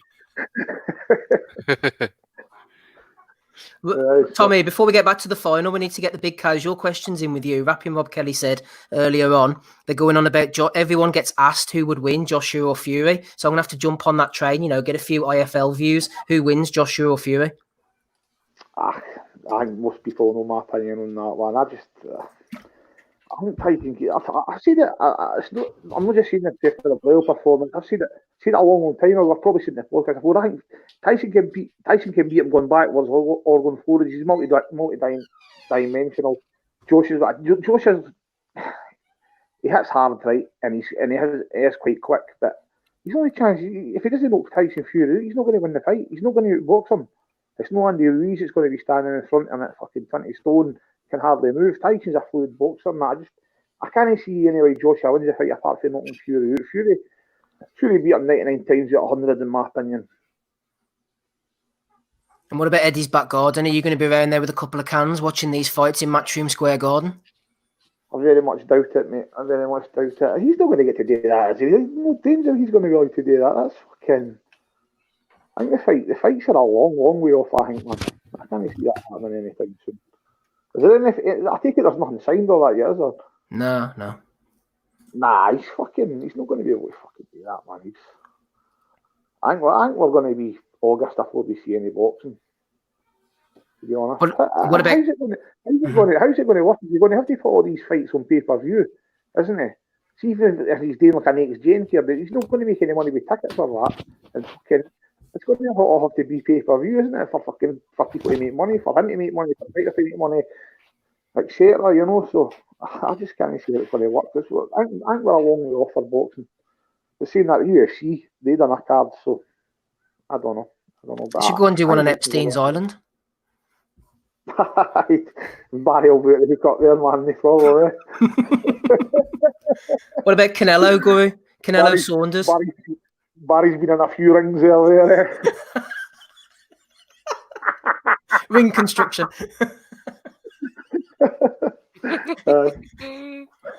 Mad bastard. What about Canelo Saunders, Guru? Canelo Saunders is... I've not even seen any boxing news for the last maybe 2 or 3 weeks, mate. Is it back on? Are they saying it's going to happen? The rumours are, but nothing's been signed, officially. I like Billy Joe, man, but he's not going to beat Canelo, is he? He's fucking... That's a different... I think Billy Joe's a world-class fighter, but if you talk about world-class and you jump to elite level, he isn't that. On Billy Joe Saunders, I think the better opponent that he fights, the better he'll perform, but he's not going to... He isn't going to beat Canelo. Canelo's a better boxer and he's quicker than him. I don't think there's many fighters would beat Billy Joe Saunders around his weight, but I don't think there's anybody around that weight is going to beat Canelo, and he's just coming right into his prime, getting better and better, and that's a step too far for Billy Joe. There you go, everybody. The Guru's spoken. He's back with us. Stay with us for as long as you want, Tommy. Ozzy's here as well. So's rapping Rob Kelly. Back to the final then, Andy. We'll go with you on this one, I think. Surprising final. I didn't think Nino Benvenuti would have got so far, but there you have it. He's going in against Julian Jackson. What do you reckon? Final of light middleweights, Andy Benvenuti Jackson, or super welterweights, I suppose they call them these days. Yeah, depends what organisation, I suppose. I don't know. Both good fighters. I mean, obviously Jackson could turn anybody's lights out, but there's still that vulnerability. I mean, I'm sure all his losses are all knockouts, and Benvenuti was. He was an all-round athlete. I think he was a very talented fighter. He could box, he could move, he could punch, and he was really hard to hit clean. As I say, I think the Monzon defeats happened at the tail end of his career, so maybe there was a moment that he was over the prime, over the hill a wee bit in that. But I'm going to go with Benvenuti with a light stoppage, and it's not anything like hipster. That I just think so the fighters that he fought, like I said, Luis Rodriguez, Griffith, Fulmer. The Italian Sandro Mazzanaghi, stuff like that. I just think all round far better fighter, and he wasn't as much reliant on the power, and he had a solid, decent enough chin, I think. So I'm going to go Benvenuti late stoppage. Quick word from you then, Rob. I know you weren't with us. Good to have you back. Nino Benvenuti came out on top. I wasn't expecting that. So we had Julio Cesar Vasquez against Terry Norris, Tommy Hearns against Mike McCallum, Winky Wright against Benvenuti, Julian Jackson against Sugar Shane Mosley. Benvenuti came out on top. How the fuck did that happen? I don't know. I would have given... You disappeared, Rob, and this is what happened? Yeah, I think so, yeah. It was Gabe that put him in the final too. Yeah, no, I don't know. I think fighters like Terry Norris, fucking light middleweight. I had Terry Norris and Thomas Hearns at light middleweight. Fucking hell, I had to pick Mike McCallum as well, body snatcher. McCallum beat Hearns. McCallum beat Hearns at 54. Yep. Fuck, things got worse, Rob. Me and Andy both forgot that Julian Jackson laid Terry Norris out on a plate, and then we remembered quickly. And then you called fucking Terry Norris to beat him. Yeah. Well, not really, but then we just hang on. This fight did happen. Yeah. It was just something. I was without doubt he's going to smash him in 5 rounds. I'm like, he fought he fought this guy. He fucking fought him like late 80s or something. Smashed up in 2 rounds. Terry Norris was very, very good. Very good. Very good. But fighter. also, he was prone to get either get stopped or get DQ'd. You know, it was the old fucking 1980s high chin, wasn't it? The old fucking neck up in the air used to be Terry Norris's on doing at times, like almost too rangy. He sounds bad these days, Terry Norris, when you hear him talk. Does he? Yeah, that's a pity. Aye, he's a very bad good way. Fighter. Fuck, I don't know. I all good fighters, man. To be honest with you, Benavides is probably the one I've watched the least out of them all. So maybe I'm giving an uninformed opinion there. Like, in terms of watching actual footage, fuck it. Let's just get to the final. But all great fighters, all very good fighters. Done and dusted. Benvenuti wins light middleweights. Then he joins an esteemed club. We had Sugar Ray Robinson winning the middleweights, James Toney winning the super middleweights. We also had Roy Jones Jr. winning the light heavyweights, Evander Holyfield cruiserweight, and Larry Holmes winning the heavyweights. If anybody wants to send in any, then do so for future episodes. Welterweights next week. Try and get them to me Thursday or Friday if you can. And then at least I'll know not to do them. Oh, here, Andy, Marcus Bellinger sent in the super featherweights. I'm not going to spoil it, but it's a real nice mix from Marcus Bellinger there. I could think so. I should think so. There'd be a good mix. Featherweight, super featherweight. Are we going to DQ Ray Robinson from welterweights, or are we going to stick him in?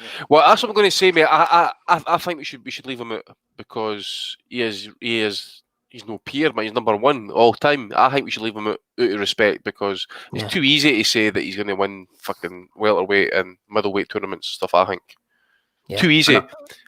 I've tried not to go back too far as well sometimes. I know Robinson's different because he transcends eras with his style and his ability, but sometimes we mentioned before it's difficult to match them up. So I've tried to bring guys in, more recent. So maybe someone like a Vernon Forrest will slide in. Obviously Trinidad will probably be there as well.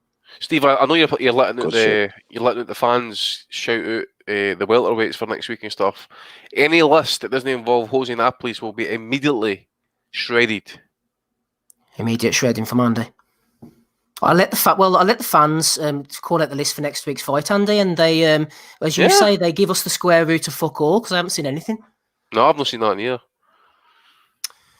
Casuals, a lot of them. Conor Ben's beard's getting mentioned. Yep, that will get mentioned in Bellew of the Weeks. 15th anniversary of Ricky Hatton and Costa Zoo this week, isn't it? That's right. I heard punches for the pass for that before, have we or no? No. It was too obvious one for us, mate.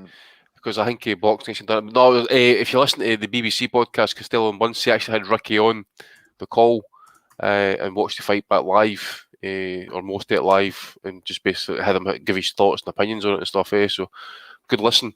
And they did what was the last one they did recently? Give me a second. It was actually a good one. If I can get into the fucking podcast. If nobody mentions one, Andy, you could do Happen to You next week if you wanted to. Yeah, I suppose we could do that one as well. There was one that you were talking about. Oh, it's punches for the past one you were mentioning to us. Yeah. We'll do Happen to You if nobody comes up with anything else for next week then. It'd be a good chance to watch that again. See fights like that. I remember watching them at the time, but then you realise you guys might be different. I probably haven't watched that fight since the night. The actual night it was on. That was like 3 a.m. or something like that. Yeah. That fight. I remember being 2005, wasn't it? Yeah. Absolutely gutted that night, man. They asked him, didn't they, how do you feel about fighting at 2 o'clock in the morning? And he said, I'm from Manchester. Every fucker fights at 2 o'clock in the morning. Okay, then, boys, let's move on to Bellew of the Weeks for episode 375. Gabe's with us, rapping Rob Kelly, the Guru, Tommy Allen, no less, Ozzie Smith, Andy Patterson as well, alongside me, Steve. Quite a few nominations have come in during the week, and of course, the guys will throw theirs in as well. First nomination from Declan Graffin has gone for Zucan, or Kanzu, whatever he's calling himself these days. I believe if LeBron James became a boxer, he can be a world champion, says Zucan. There we go. Ricky Gravel has nominated Tony Bellew. Bellew slamming Canelo for being a drug cheat while on a Zoom call with Billy Joe Saunders and doesn't mention Billy's failed test. 112 minutes and 54 seconds in. He's a remarkable man, Andy, who I think we're going to be hearing quite a lot of Tony nominations this week. Yeah, just leave him alone. Eddie was going on about that this week as well. Okay, so Tony is commenting on this situation about some government minister. Not really sure about the ins and outs. Evening Ed. Boxing Bet Guru says if Bellew sticks with this in spite of the baying Twitter mob, I'd like to nominate him for Bellew of the Week Life Immunity. He wants Bellew of the Week pulled out of Bellew of the Week. There we go. Andy, you've nominated one here. Boxing scene. Beltran says Munguia has a good chance to knock Golovkin out. This is the same. This is the same Munguia who wasn't even allowed to fucking fight Golovkin in a fight. I don't think it was a title fight. It doesn't matter. He was basically blocked by every fucking authority in America. Oh, when he fought Martirosyan. You ain't getting this fight. You ain't getting this fight. But Munguia was named as an opponent for Golovkin, was he, no? Yeah, whenever Golovkin, Canelo failed didn't he, the test, and then he ended up fighting Martirosyan instead. That's what it was. I was, honest to God, I've never instantly, you tossers. Trading Leather Boxing has nominated Tone. The Tone Tradition, at it again, was only last week. He wanted people breaking rules stoned to death. Now he's telling people to ease up. JS Park has nominated Lord of the Flies, Naota, from the Boxing Coalition. The last round said, complete this sentence. The most overrated boxer in history is, and Lord of the Flies says Vasyl Lomachenko. He's had the weakest route to being called pound for pound ever and has watered down that term so bad that people are trying to rate Spence and Tank's garbage resumes as pound for pound also, says Naota. So a strong one from him there. Paul Raftery got in touch over on Twitter nominating Spencer Dance. Spencer likes Tony Bellew.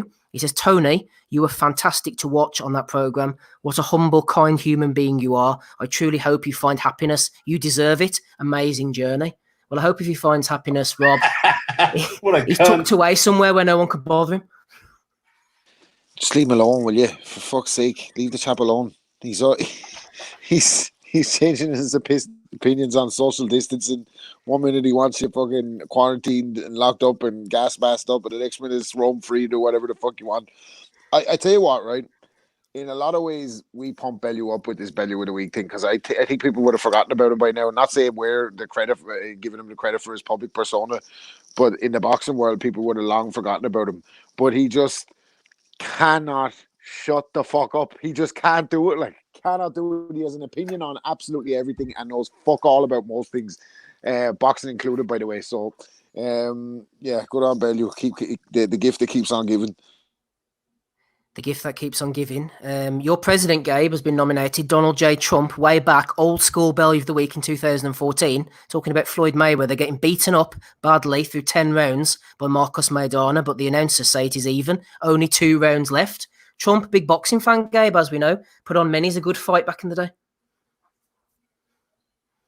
Yeah, he there was tons of fights at the Taj, what they call it, the Trump Plaza, wasn't it? Casino or some shit. Yeah, Atlantic City, and I had a few of them, Yep. Yeah, I can't tell you how many fights I've seen at that place. From what I know, he seems to be a pretty big boxing fan, at least fan of fucking sports in general, I guess. I'm not real sure. But I don't know. Anybody that quotes that guy's a little bit off their rocker for any reason. Even Bellew of the Week. Gabe hating there on the old Trumpster. Gavin Stevens has nominated your Dennis Ugas. He's talking about the police. I think I'll leave that one the hell alone. Shuey MC has nominated Josie Fajeo. Oh, go on then, Steve. Come on. What about Gabe? What about this Josie Fajeo one? This is more up your street. Brother Wellings, as I'm now known. Josie Fajeo got in a bit of trouble this week with Shuey MC, talking to a guy called John. John, no wonder your brain is like that of an ant. You have a gay daughter. You are...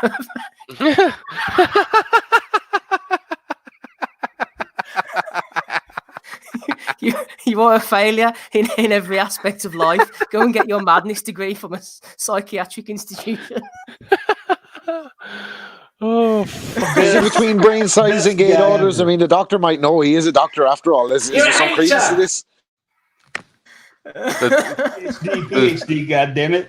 The doc just absolutely ended his career there. Like, Jesus Christ. Oh dear. Well, here, Gabe, if you like that one, what about this other one? Abu AA also nominated the doctor for some increased hate. He said, Zico, nothing is wrong if I am attractive to you. There is nothing wrong for being sexy. It is wrong when you have sexual intercourse with me. You are physically, psychologically, and physiologically sick.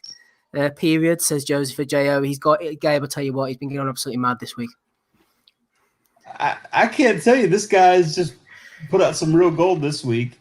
I mean, let's face it, the doctor's always pretty on point with all his tweets and comments and everything. But this week, he was just off his rocker, insane with dishing out knowledge to ignorant fools. Well, Brother Wellings got a video made for him anyway by the doctor doing a bit of bag work outside, a bit of invisible pad work outside the garage. Good old Well doctor. done, mate. That's yeah. a load of bullshit because I make those videos for you every week and I don't get a fucking mention. Don't get a mention. Where's the THD PhD, Rob? Hashtag levels. THC PhD. That's what it is. THC, baby, and CPD. That's what Don't it's know about at. that one. Okay, Peter Fury says only fights available, all British fights. Dave Allen wants to fight Huey. It's a good fight in these times, so Huey will accept the invitation. Chisora fighting Usyk. BoxerRatings.com said Huey Fury versus Dave Allen sounds like a great fight given the circumstances. Don't understand people are being negative about it. David Almond has nominated him for that. David Almond has also nominated John Bones Jones. I didn't even make half of what Deontay Wilder makes. If my reputation causes you to undervalue me this much, just go ahead and release me from my UFC contract altogether. I'm sure some promoter somewhere will be more than happy to pick me up, says Mr. Jones. Trafalgar Blick was talking about Adam Booth doing the pads. Boxing Degenerate jumped in and said, why did Tyson Fury leave him, though? To find a coach with knowledge, not one that will help him to lose weight. He's talking about Ben Davis. I think he's getting a bit mixed up there. Judas has nominated him for that. Christoph at Starry Boy has nominated Sky Sports Classics for putting on Kell Brook versus Jojo Dan. That ain't no belter. What about this one then, Tommy? This is right up your street. Shout out to Connor Ben from Trading Leather Boxing. The beard has finally arrived. It's only taken about 23 years and a beard transplant. Tommy's disappeared. He's not interested in the beard, unfortunately, Ozzy. What about Connor Ben's beard? I haven't seen any footage, but apparently it's real. It's here. We saw that a while ago, did we, no? No, but apparently it's actually grown into a fully fledged beard you can stroke. Oh, right. So we bit like George Grove's pube hair. I thought he got rid of it. I thought he paid money to get a transplant and decided to shave it off. That's what I thought too, but no, not according to Trading Leather Boxing. He said the beard has finally arrived. The beard is back. Yeah, the beard's back. Back with a vengeance. Tommy's not. He disappeared. Don't know what's happened to him. Okay, what else have we got? Starman AG86. Tell me a better win by a British fighter on foreign soil than when Hay beat Jean-Marc Mormec. Hashtag what went down. Really, says Dan Desmond Properties. Shout out to Dare's regular listener. Can I nominate this for Value of the Week? Certainly can. Starman AG86 said, get me on. Get him on what? Because he ain't coming on here. That's all the ones that I've got. Tony Bellew, strong front runner for me. Andy, any nominations from you? Yeah, Errol Spence. I don't know if anybody caught the protest videos that's been going about recently. I think it was London, but a guy dressed up as Batman decides to walk him through the smoke, and doesn't really do nothing. I mean, I suppose if you walk in like Batman, you got to do something, you know. You can't just stand there and just like no do nothing. And Errol Spence comes out with on the cool. He think this is a game or a movie. Should have jumped on him just for playing. So you've actually got America actually kind of like burning itself to the ground at the minute, and fucking people are just like violence upon violence, and Spence is basically kind of calling for Batman to get beat the fuck up. So yeah, a wee bit kind of WBC. You never read that one out, Steve? About 3 fun facts of Salvador Sanchez. Didn't see that under. You don't see that one, mate? No. Oh, right, okay. So anyway, it's quality. This is tremendous.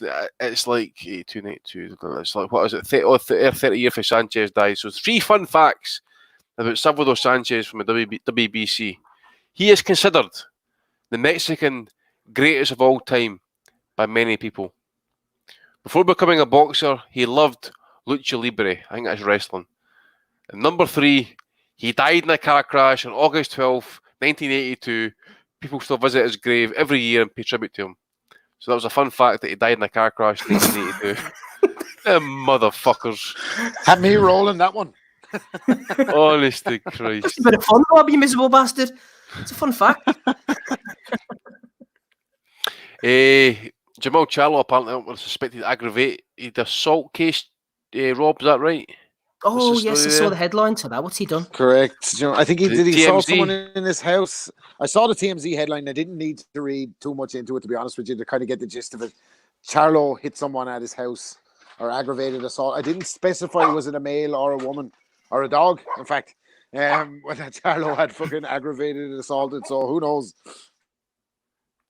Just pulled it up there. So according to chapter 22, Gabe, you there? You should fucking know this, bitch. According to chapter 22 of the Texas Penal Code, the conditions of aggravated assault causing seriously bodily harm are a person intentionally, knowingly, or recklessly commits an assault against another, and that assault results in seriously bodily harm to the injured person. By state law definition, seriously bodily harm is classified as a fractured facial bone requiring surgery to prevent deformity, knife wound, permanent extensive scarring, partial blindness. Yeah, his face. I love this about America. Gabe, you need to fucking confirm this, by the way. Aggravated assault cases in Texas are charged at a second-degree felony level. If found guilty, say the offending party could serve anywhere between 2 years and 20 years in prison. With a 10 grand fine. You motherfuckers, man. You're extortion artists.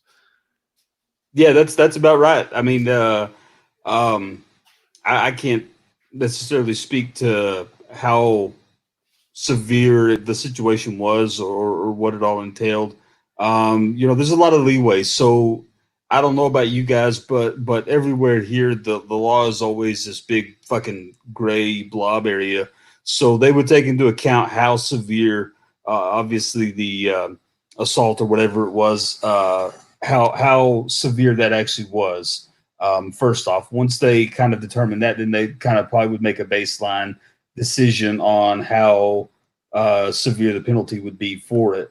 From what I understand, the guy had some deformity of his face in one report that I read, and so it seems to me like it was probably pretty bad. I don't know if it would be bad enough to maybe say that he would get the max sentence in that case. Obviously, here in Texas and anywhere in the United States, they do take prior convictions and things like that into account. So if he had a history of assaults, then he'd probably be looking at a higher, longer sentence, excuse me.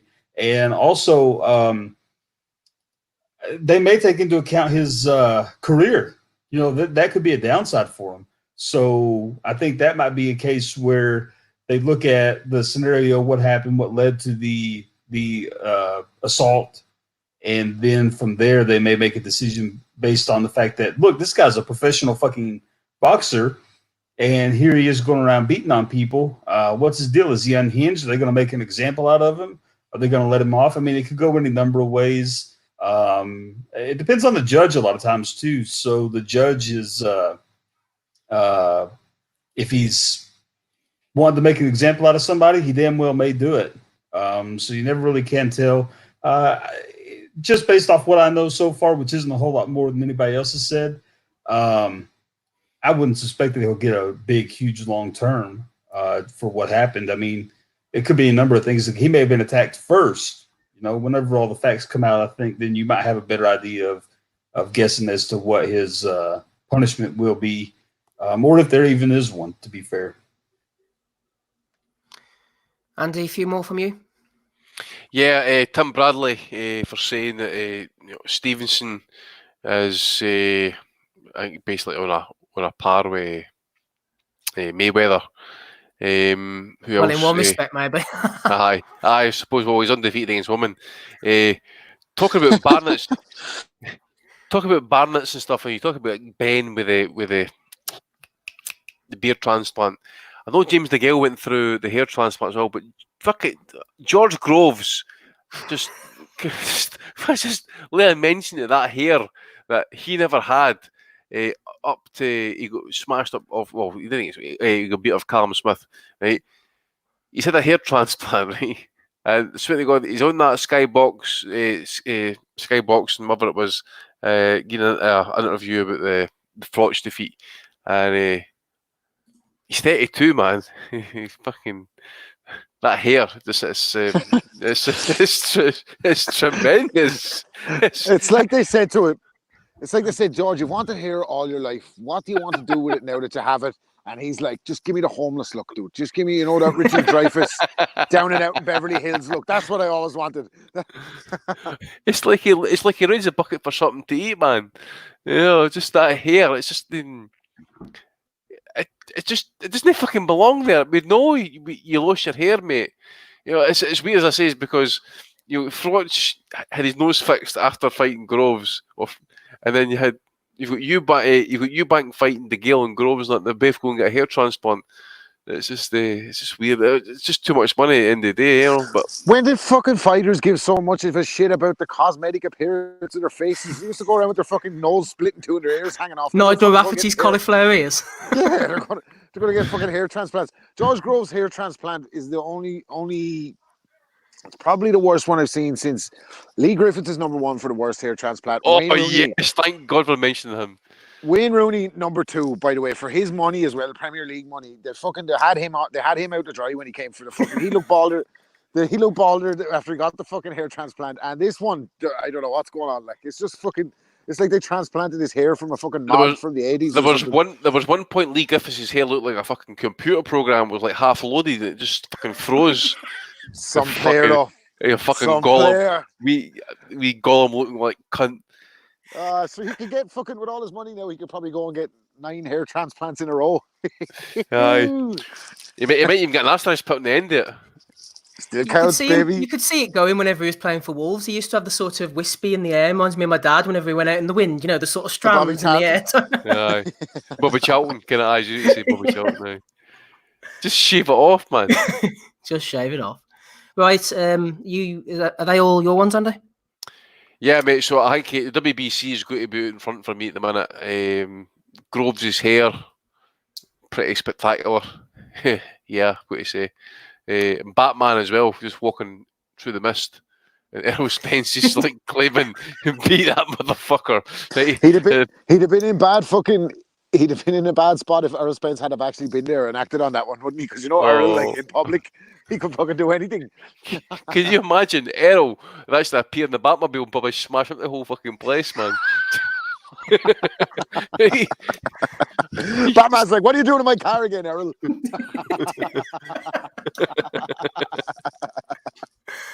Honestly, God. Yeah.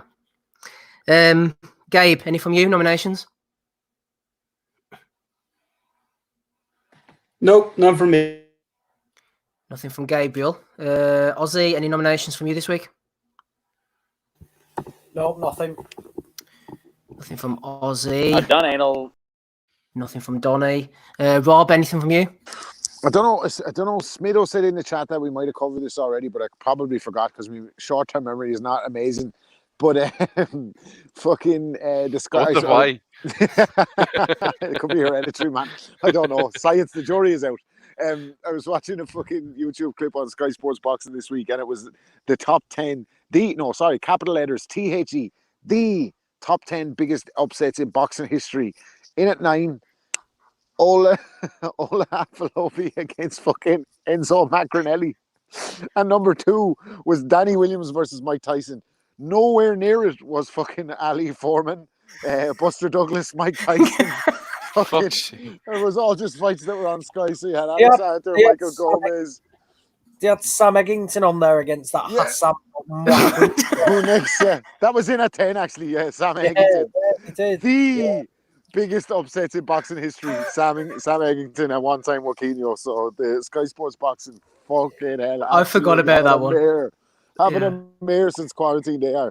By the way, do we know? Do any of the panel want to give their opinion on who they think would win between Fury and Joshua? No. Well, Tommy gave his opinion while you weren't here. Fucking Coogan, fucking Sky, fucking Michelle Joy Phelps, Sam Jones, Rob. Will you ask a different question to the next guest you get, guys? Right? Just fucking. We know now. The fight is not going to happen, probably 2021, maybe 2022. It's nowhere near on the horizon. Stop fucking talking about it just to fucking get in your little YouTube click war. Just ask the boxer some decent questions about fighting, like, instead of fucking asking every fucking Tom, Dick and Harry that has no vested interest in that fight who's going to win.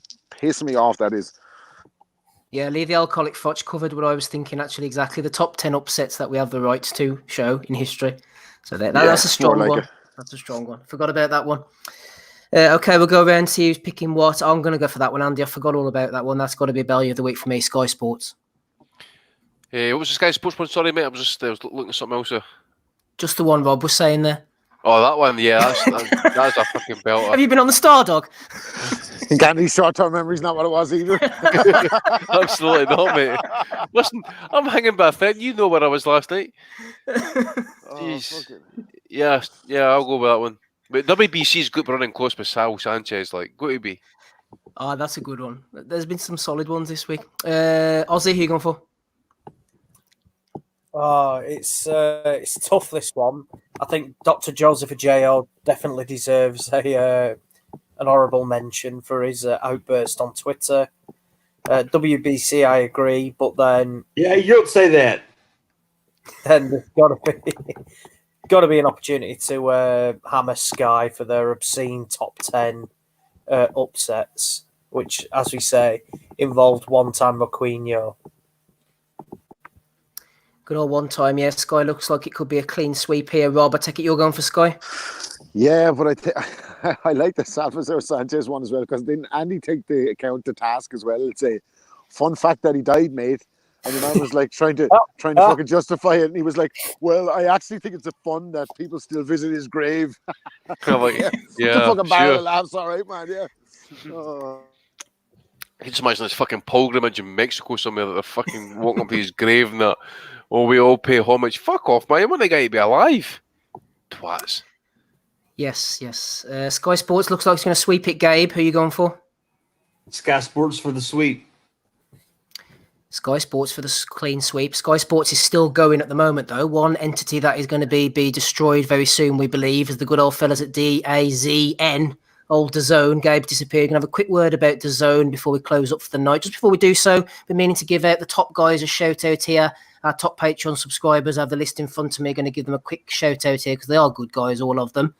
Daniel Adams, Jason Cheel, Ryan Deal, John Swan, Jasper, Owen Spillane, Chris Ansell, Nathan Newman, David Doyle, Gav, James Bernard, Danny Young, Ted Barrett, Joe Kennedy, and Martin. I'll interject with a couple more names in a minute. These are the top level subscribers. Shout out to these guys. Lads. These are the lads in touch every week. Top fellas. Should have been giving them a shout out before now. Finally got round to it. Ozzy, first of all, any thoughts on DAZN? It seems to be the talk of the town, apart from these sort of Eddie-friendly entities. I know Russ was saying that during the week as well. Any insight, any opinions on the DAZN situation? It's peculiar, but it's not a surprise. I mean, look, they're entering new markets. They're chucking a fortune at it, and it's simply not worked out. This virus has come at the completely wrong time for them. And look, we've seen it. It's not easy to launch a subscription-based channel, particularly when one of your target sports is boxing. Box Nation tried it and succeeded for a little while, but it was always a struggle.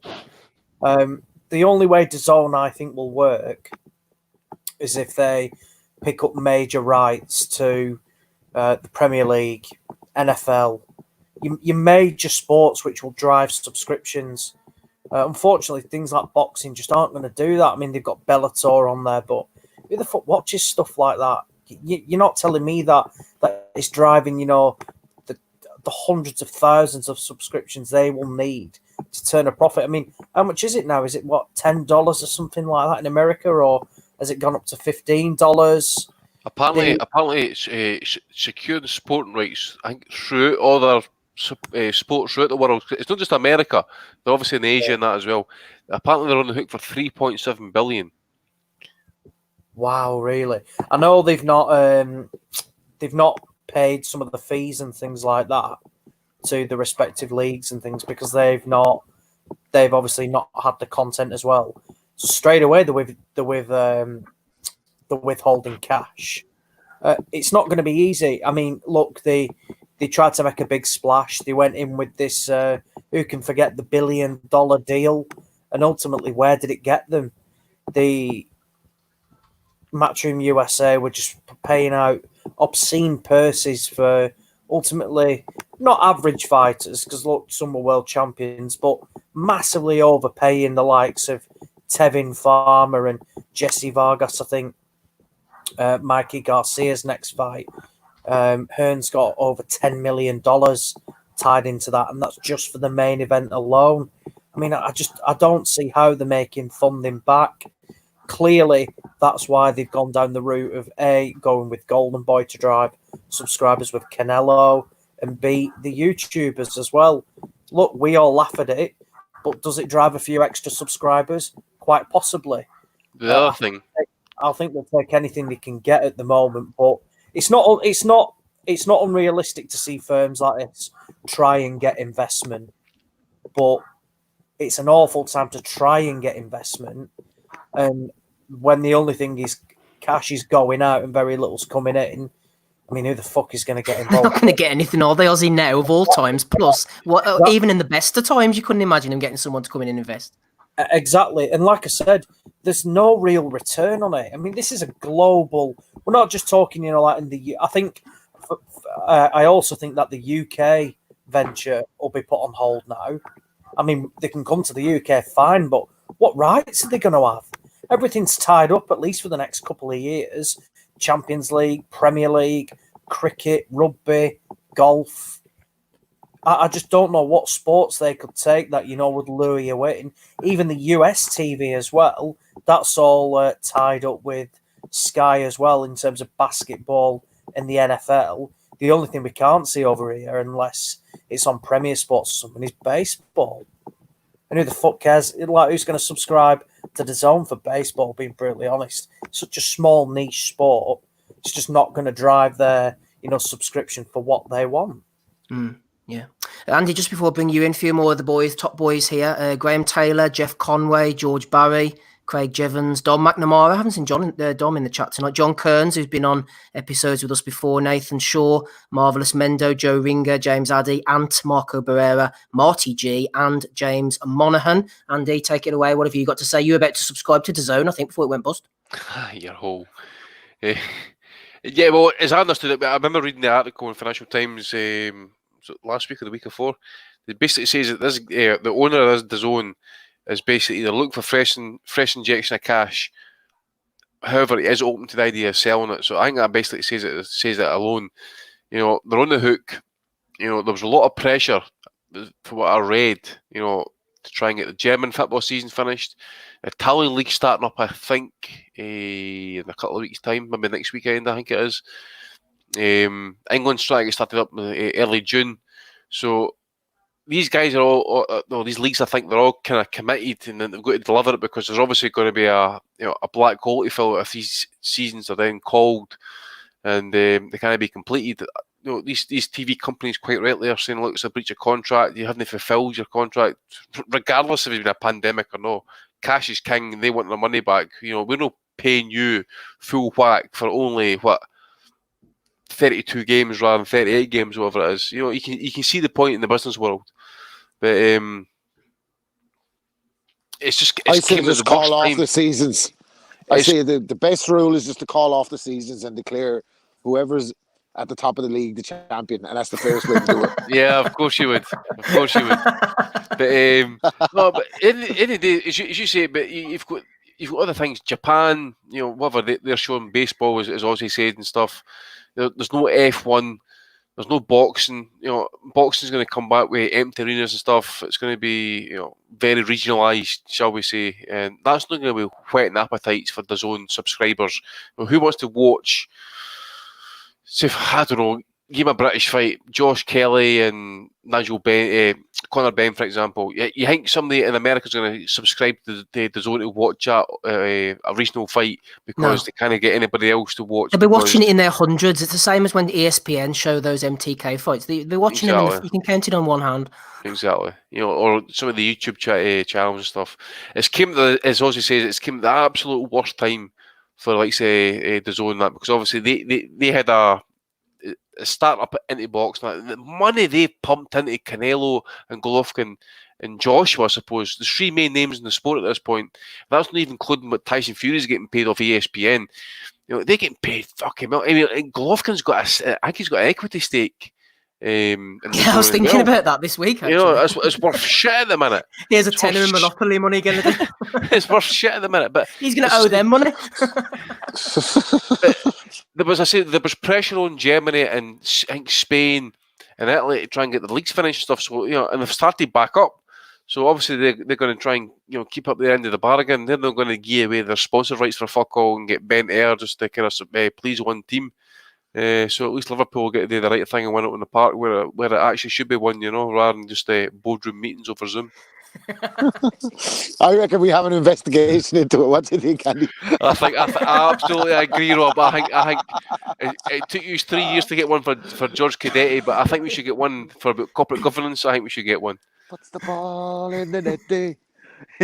Right, just before we bring Rob Kelly in for the final word on the zone, before we close out, final word to our top boys, our top Patreon boys. Should be giving these more of a shout out, to be honest, each week. We've got Richard Lodder, Slip Digby, Swaggy Taggies in the chat somewhere, Steve Turton, Ian Pirry, Sean Nommers, Vidal, Gordon, Jamie D, Red West, Holly Lewis, Holt, Mike Wrigley, Jamie, Davey Man100, Daniel, Gary Lockwood, Sol Brocklehurst, Daniel Wilson, and last but by no means least, the main man, Matthew Reynolds. Apparently, I don't watch IFL Rob or Boxing Social or any of those channels, but they're not asking Eddie about this. If not, why not? I wonder why. It wouldn't be like the channels to do what they're told, would it? Especially in light of recent spate of interviews, it wouldn't be like them to take directions.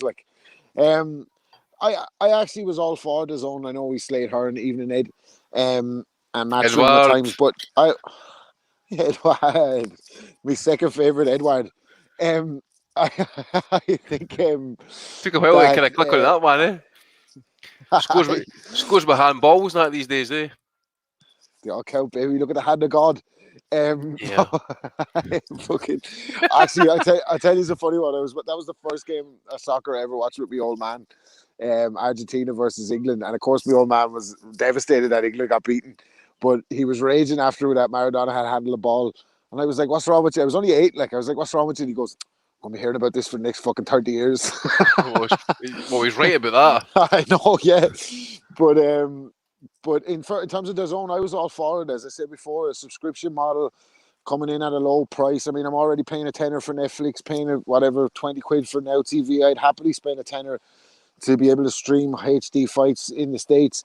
I think one of the big drawbacks for them, I think they actually were onto something with the business model. A common play in any business is that if a new kid comes on the block, then they go for market share. So they undercut the price and they try to get as many customers as they can, then they ramp the price up. The problem was for them, I think, in terms of a lot of the sports that they're invested in, as Ozzy said, it's kind of geographically limited. So they haven't got worldwide rights to any of these sports. So they're in certain territories, they're doing well with certain sports. I think if their subscription model could somehow encapsulate all the sports and all the regions at the same time, I think they'd really be onto something. And I think the future is for sports is on one of these monthly subscription platforms. I just think it probably came at the wrong time. And as Andy said, they gamble heavy. I mean, we all said at the time, how the fuck are they going to fulfill these obligations to Canelo, to Golovkin, to Anthony Joshua by propping up fucking fighters? And so problems again in the sport. Someone said Andrade got paid demanding more that money, baby. He demanding that cash. Apparently, he got paid more for fighting Luke Keeler when there was about fucking 15 people in the venue than the main event guy at the UFC, at the latest UFC. So, we slate, fellas, boxing fans always slate the UFC because the fighters don't get paid. Maybe this boxing model means that the boxing fighters are getting paid too much for not doing as much. And that's part of the reason that DAZN can't sustain this subscription model, because they can't seem to match the best fighters when they're all on different platforms. So it's flawed from a boxing perspective. It probably wasn't going to work, but there was a giant gap in the market when HBO went to the wall, and the talk is that Showtime are about to follow them. So there is a big void there for TV networks and US boxing coverage. Maybe Uncle Al is going to come out at the end of this smiling. Everybody thought the PBC was finished 4 or 5 years ago. The Zone kind of operated very similarly to the PBC in their first year trading or whatever. So I think, to be honest with you, I think it's a pity that they're gone. I thought the commentary team wasn't the best. They needed work on the production values. But like I said, massive gap in the market now that HBO are gone. And where's going to be the new home for big-time fights in the US? Then factor into it all the money that they threw at the fighters. In 2019, Tyson Fury, I think, made 30 million more than any of them. And Conor McGregor was up next as the highest paid athlete. I think he only had one fight in 2019, and then the rest of them are down the pecking order. And I think the Zone had Canelo in at number 5 as much money as he is in terms of yearly income. So all that money that they're throwing at the sport, and they're still kind of way behind in the market. Is a difficult one for them to maintain for sure. I think it is, man. Was he not paying Tevin Farmer something like $2 million? See what I mean? Like Tevin Farmer. What fucking planet is Tevin Farmer worth $2 million a night on? $2 million a night for Tevin Farmer. He was demanding like $3-4 million to fight. Was it wee G-Draw? I think it was. Yeah, it was all right when Eddie was doing it, though. It's okay when he come out. He was trying to get the best fights, so he was putting up the best purses. But when Heyman did it, he was wasting money, and it was, what's the difference between the two approaches? Eddie walked in like and Heyman was nowhere to be seen, so he doesn't defend himself. So he's an easy target. He's wanting Jesse Vargas, while Adrian Broner's demanding $10 million cash, or was he going to the Heyman's advising all the people on DAZN headliners, getting a cut off them. Smartest man in boxing. Steve, I agree with your comments. Though, mate. Eddie's stable's getting thinner than his hair. So yeah, big exit coming soon. Yeah, I think so. Space. Do you right, think anyway. So? Listen to Steve. Do you think there's a possibility he might revert back to the old leisure centre days? Maybe. You never know. Shit fights in leisure centres, as he once said. I'd say he'll disappear quick enough. He's got the darts keeping him going, hasn't he? He can't keep taking the losses, and as he says, the strongest shall survive. Yeah. Uncle Al still surviving, baby. Uncle Al will continue to survive. All he wanted to do was pay his fighters well and look after them. Uncle Al, greatest man in boxing. Blessed be his name. Anyway, let's finish up. Praise be to Al. Andy's been on with us as always, thanks to him. Ozzy Smith, Rapping Bob Kelly stuck us till the end. The Guru, a fleeting, disembodied voice, came in at one point. He's also disappeared, as was G Murder, Gabe. He's no longer with us, unfortunately. Try and get one of the boys on next week. Maybe Dave Loback, Donny, who knows, could return. Thanks to Echo Esserman, being one of our guests. Craig Stephen, MC Extraordinaire, also jumped on. I've been Steve Wells. I'll catch you all again next week for episode 376. Same time, same place. Bye. Bean!